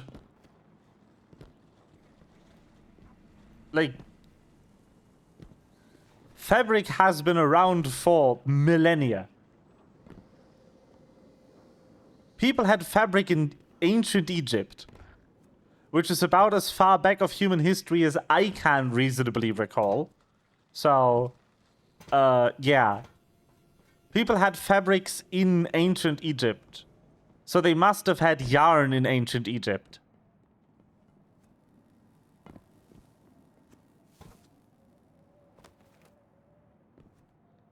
Mesopotamia. Ah, yeah, I missed that.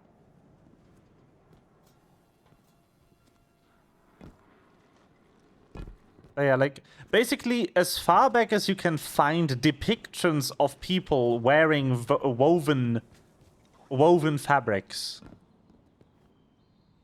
you can be sure that yarn was around in that time.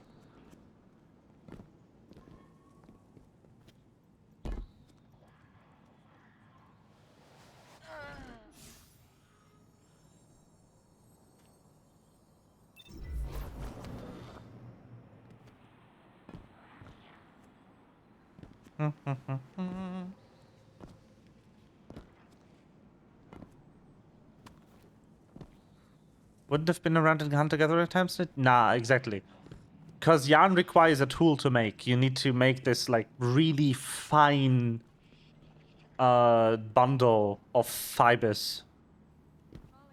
So you need something to kind of hold it taut and then spin it to kind of wrap it into that shape.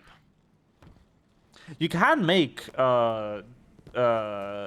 yarn with a surprising amount of materials. There's a couple of plants that have fibers going lengthwise down the leaf that are sturdy enough to make into fabric.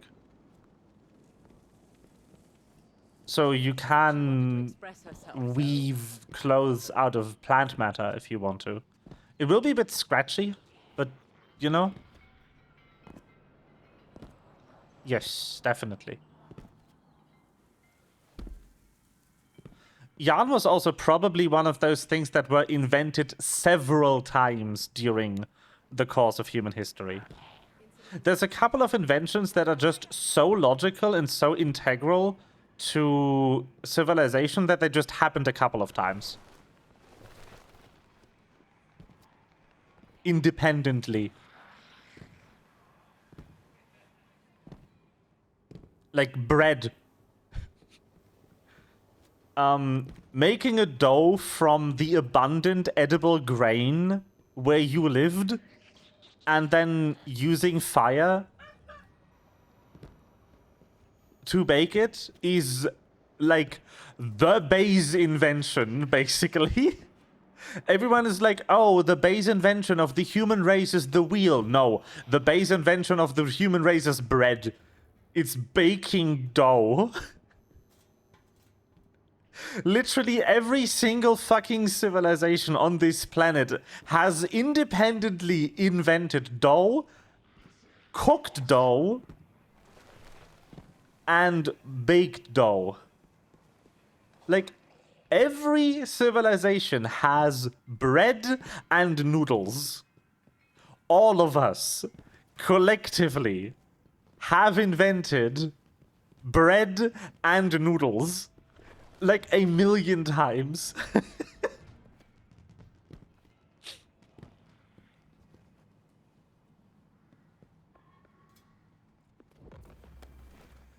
Yes.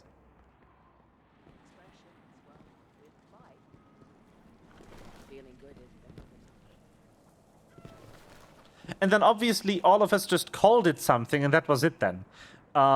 This fact that this was invented independently so many times, and every language kind of has its own word for it, also is the reason why we get funny things like naan bread, which naan just means bread. It's bread.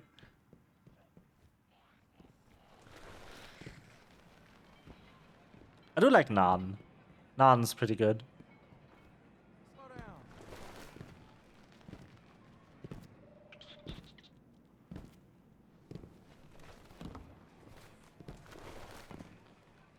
I think I'm just going to log into FF14 for a bit. That feels like something I want to do right now.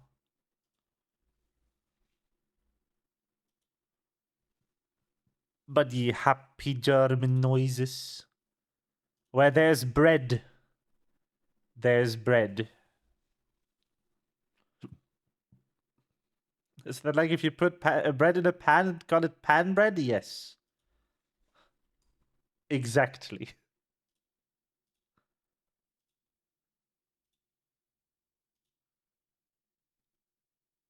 Yeah.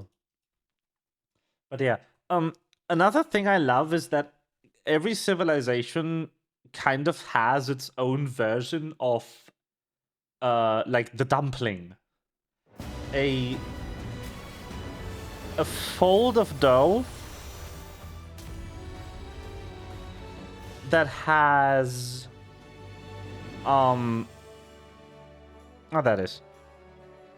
that has a filling in it and is then cooked. Or, well, sometimes it's not necessarily cooked, sometimes it's like fried, but you know. The dumpling, epic music start, yes. I need to change category.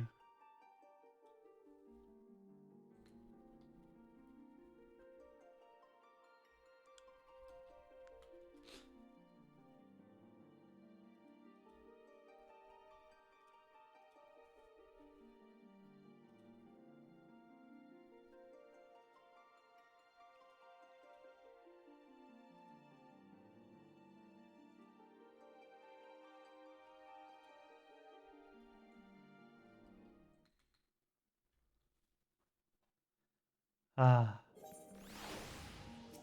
Yes. But yeah, I do love that. Another thing that's really interesting is most languages feature a word for having food, like meal, that is very similar to their word for their staple grain or a product made out of their staple grain. You do find that a lot too.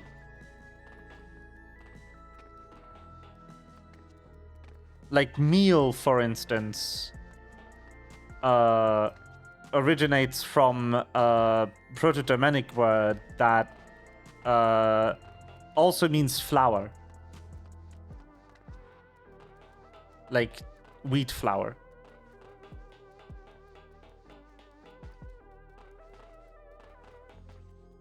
And we actually did keep that in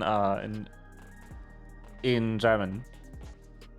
You have Mehl, which is flour, and you have Mahl or Mahlzeit, which is meal or mealtime. And they're very, very similar to one another, and it's, you know, it's stuff made from the staple grain. So yeah, the word for food, or one of the words for food, is usually very closely related to the most abundant natural resource in the area. Japanese has this too, where their word for food is very similar to the word for rice.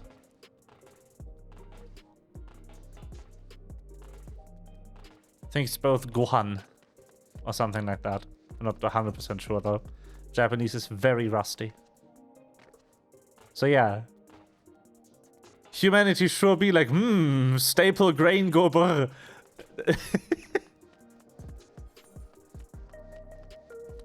Yeah.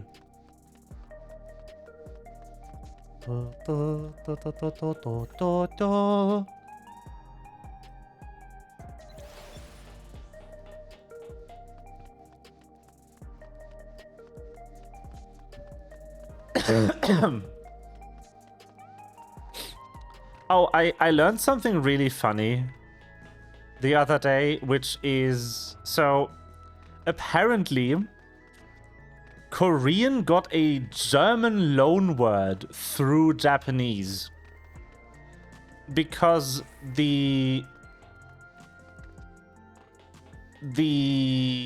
Korean word for part-time job is Arbeito, which is the same as the Japanese word for part-time job, which is Arbeito.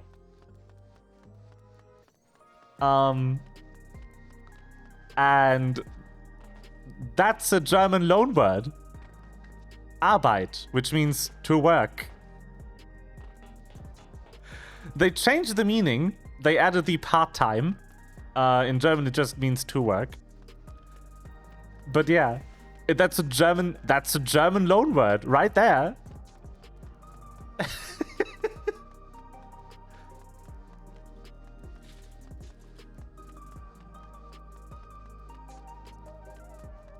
Out of every word we have in Germany, it's Arbeit, yes. I mean, come on, Arbeit is a good word. I like Arbeit.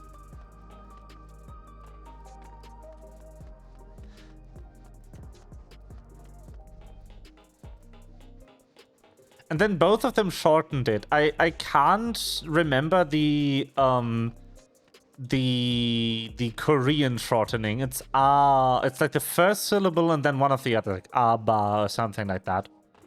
And in Japanese, the shortening is baito, which is also really funny. I like baito.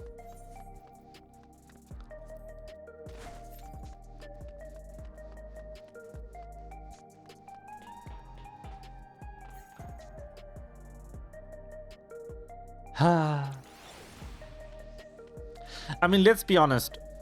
I'm happy with them loaning Arbeit way more than with English loaning fucking Kindergarten.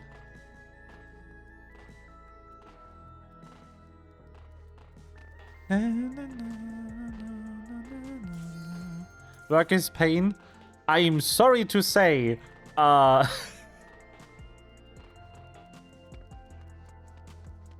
I disagree. I do like my job. I feel like a lot of people who are miserable with their job are probably in the wrong job.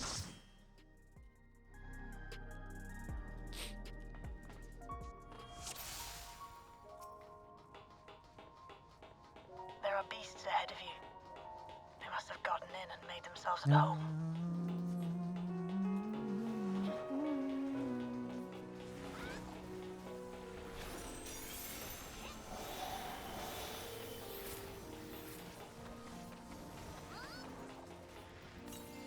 Oops.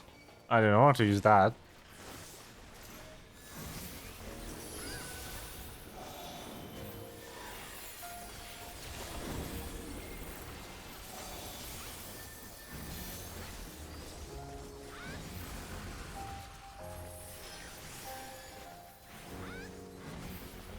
And by that I mean not necessarily the wrong line of work, but you might just be working for the wrong company, you know? I wish to everyone that they have something in their life that they do that they like doing. And I want to live in a world where every person can do whatever they like doing without having to worry about shit. Because I do realize saying that there's a lot of people who are stuck in a job because they don't really have a choice to do anything else.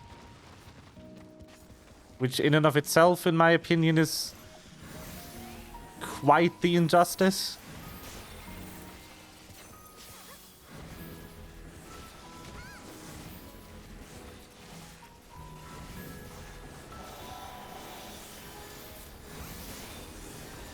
Oh, actually, so I was interviewed by one of the working students we have at my company yesterday.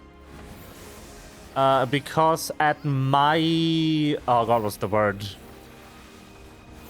My branch office that I work for, that I'm like assigned to, the students have like a program where they do a little presentation of one of the full-time employees of the company. Because we do the job that the students are learning how to do, sort of. And because I'm currently mentoring that student in a project of his, he decided that he wanted to interview me for that interview thing. And the last question in the interview was like, what's a piece of advice that you would give us, like people who are about to be junior consultants when we finish our degrees. And the piece of advice I gave them was actually like, be prepared for it to get really boring at times. Just be ready to have days or weeks or months where this job is just going to be grating and it's just going to suck for a bit. You need to be prepared for that if you work in IT. You're not going to have a blast all the time. And that's just how it is. But you are also going to get equally amazing projects sometimes that are going to just make you wish you could work longer on them. Like, make you stick with them until you are too exhausted to go, or you need to leave because you have, like, other appointments that day. But you need to just be ready to have a couple of to have like moments where the work is just going to be fucking boring, and you'll just have to get through it. And apparently nobody they interviewed actually gave that advice yet, which I find to be incredibly irresponsible. I don't like when people sell a job as an IT professional as going to be, oh, you're going to work with computers and it's going to be so cool and exciting because computers are cool and exciting, and they just completely like hide the fact that it can be the worst week of your life every once in a while because the computer's just not doing what you want it to do, and you're just sitting there asking yourself, why the fuck am I here?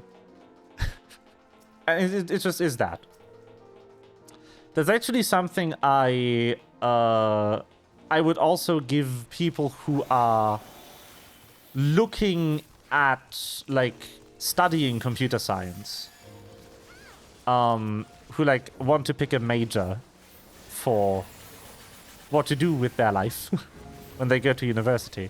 Kind of same piece of advice. It's you should kind of see for the first year if you generally like this work and if you can see yourself doing it when it sucks. If you can imagine yourself doing this when it's really boring, then IT is the right thing for you. Everkeep's construction was apparently a constant battle against the rising water level. Anyway.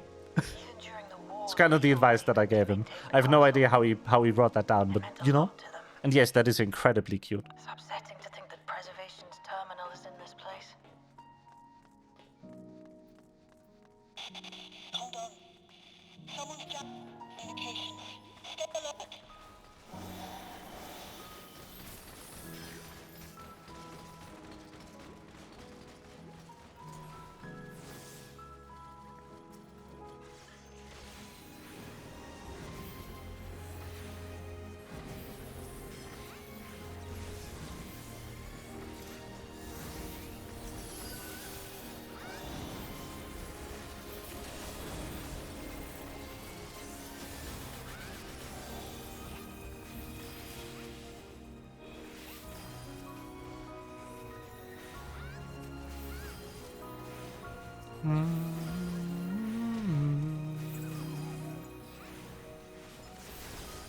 So, you have come.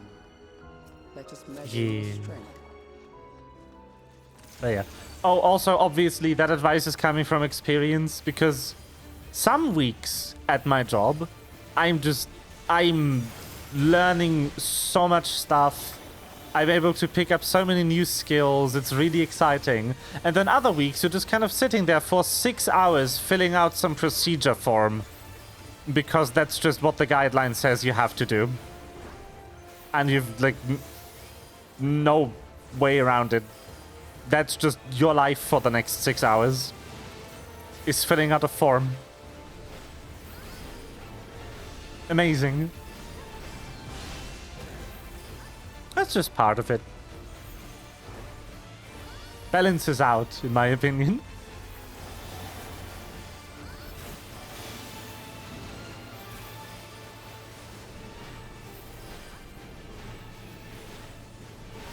Yeah.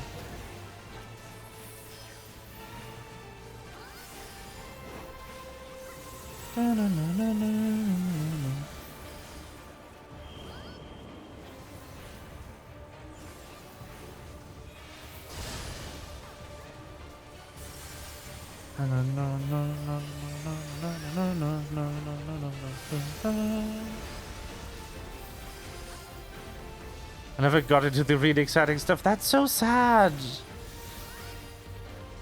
Why didn't they give you something cool? Gee. That's so rude.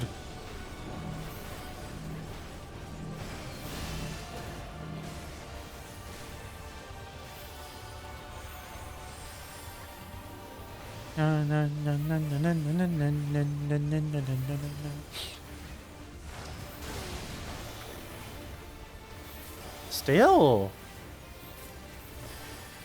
I don't like when people do this kind of internship where you don't learn anything. Not a fan.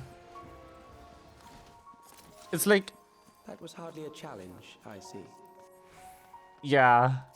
You will show me more. I bid you press on. Oh, that's good. At least something.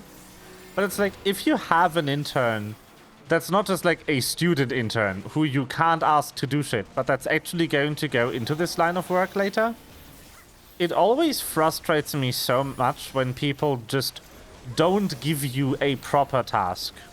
And they just pawn shit off on you that they don't want to do.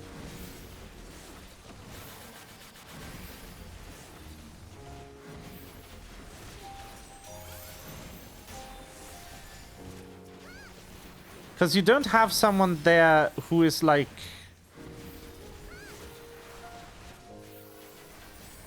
just being made your problem for 2 weeks. Like, I get why if you have a student internship, you're going to get jobs like make coffee or type this spreadsheet into Excel for the next 7 hours.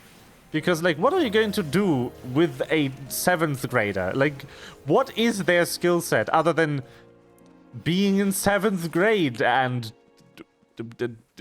being here? Like, they have no qualifications. Obviously, they're not going to get any real work. But if you have someone who's, like, in uni...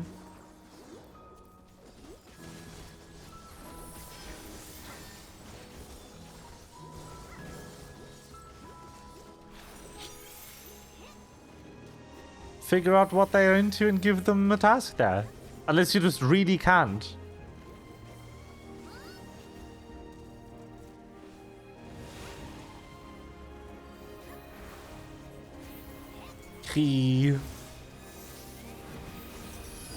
That is just cat slander, excuse me. Why did the other person get the cool internship? And not my friend? Hello? This is injustice. Oh god, 8th grade internships are the worst. 8th grade internships, however, are a very great way to figure out who your parents know. Because so many people get an internship because their parents know the owner or work there. And it's like, cool. I didn't know you knew these people.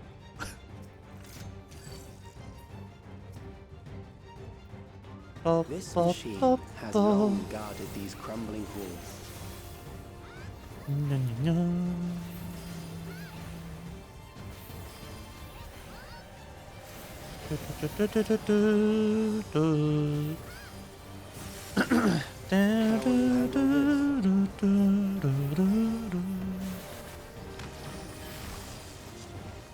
It's always here. This first pattern is always the same.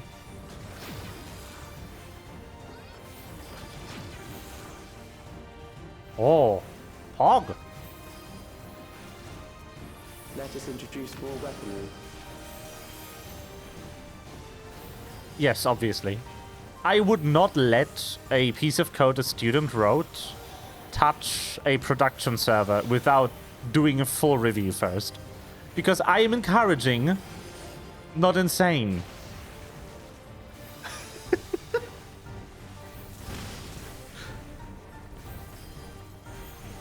Let us see what this yields.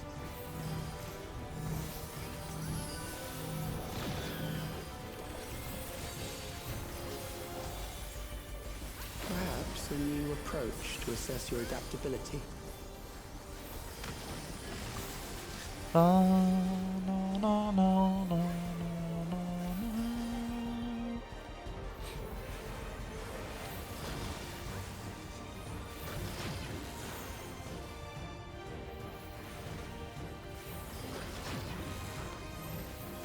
Ah, yes. Where the fuck are you going? Still alive. How unfortunate. Da da da da da da da da da. For you to die here, it would save me trouble later. That's also such a line. Like, jeez, buddy.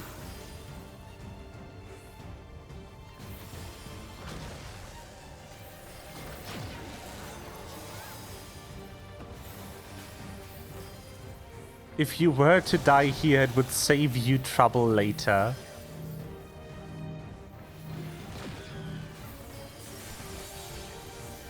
Yeah.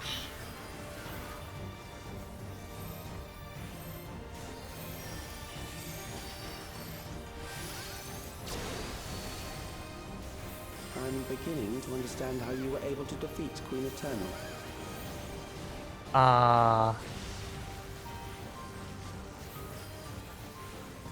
So read the thing even entirely on my own.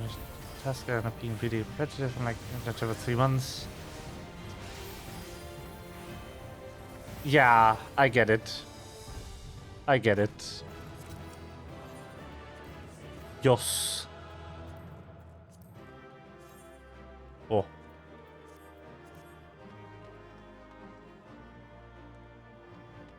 I do love the juxtaposition of the ancient castle and these like high-tech gizmos. Very cool. And then we just get teleported to the vaporwave dimension again.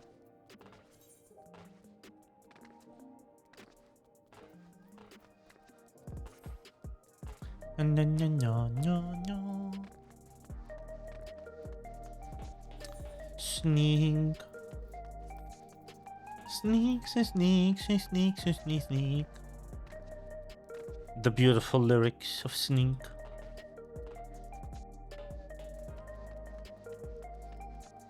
Na, na, na, na.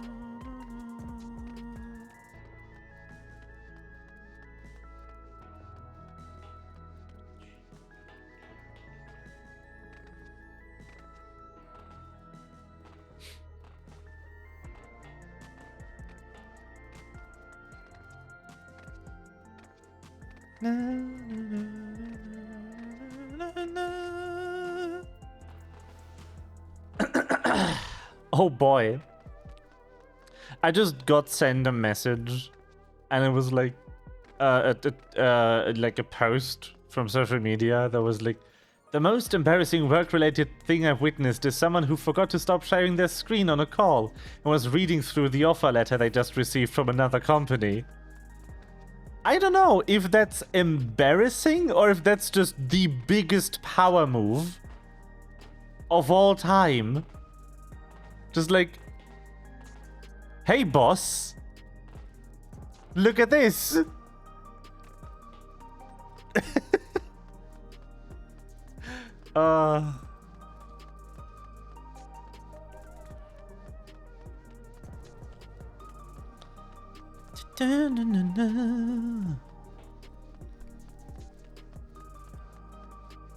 Bombastic sideline. Yes. Criminal offensive side-eye.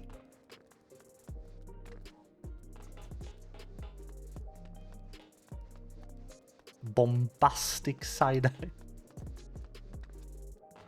I love the way she says bombastic.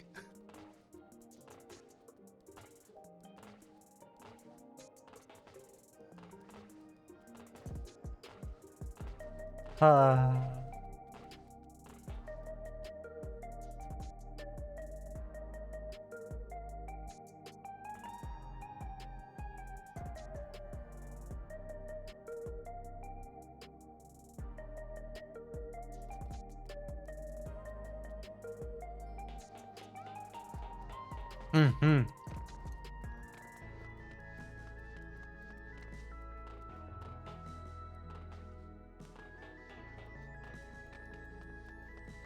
Anyway,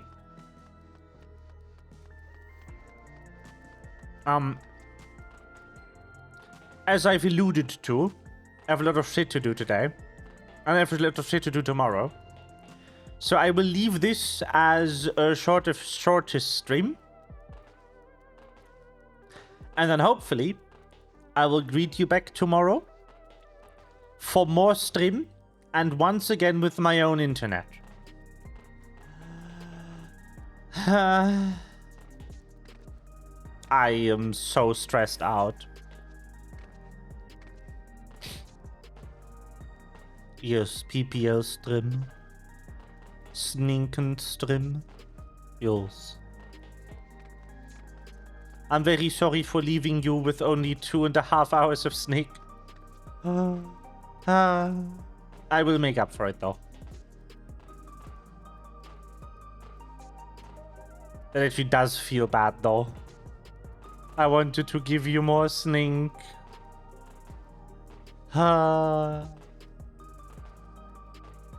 Sad. But I also really don't know what to do. Other than sit here.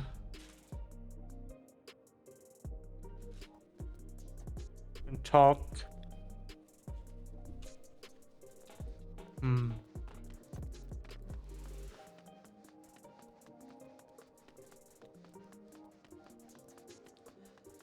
But yeah, I have a kind of important meeting tomorrow.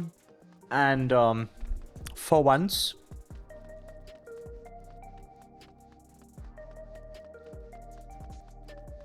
I want to actually get to bed on time.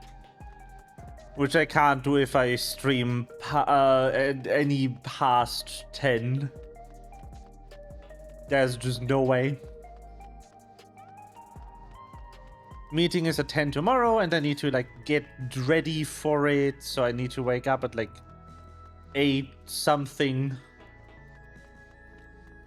So my hair has enough time to dry. Because I have really long hair. Sneak. Drying all these feathers also takes forever. Anyway, I wish you a good night. I hope you enjoyed the sneaking. And I will give you the pet pats in your dreams. You will dream of Snick giving you the pet pat. Oh.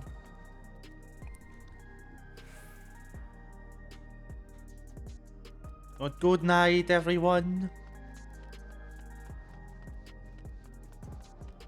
You said the bad words, what?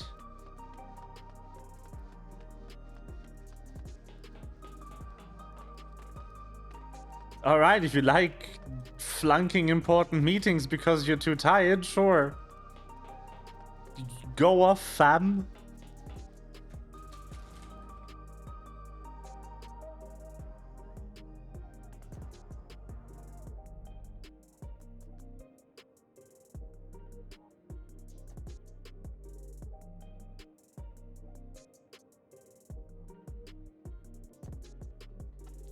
Bye-bye.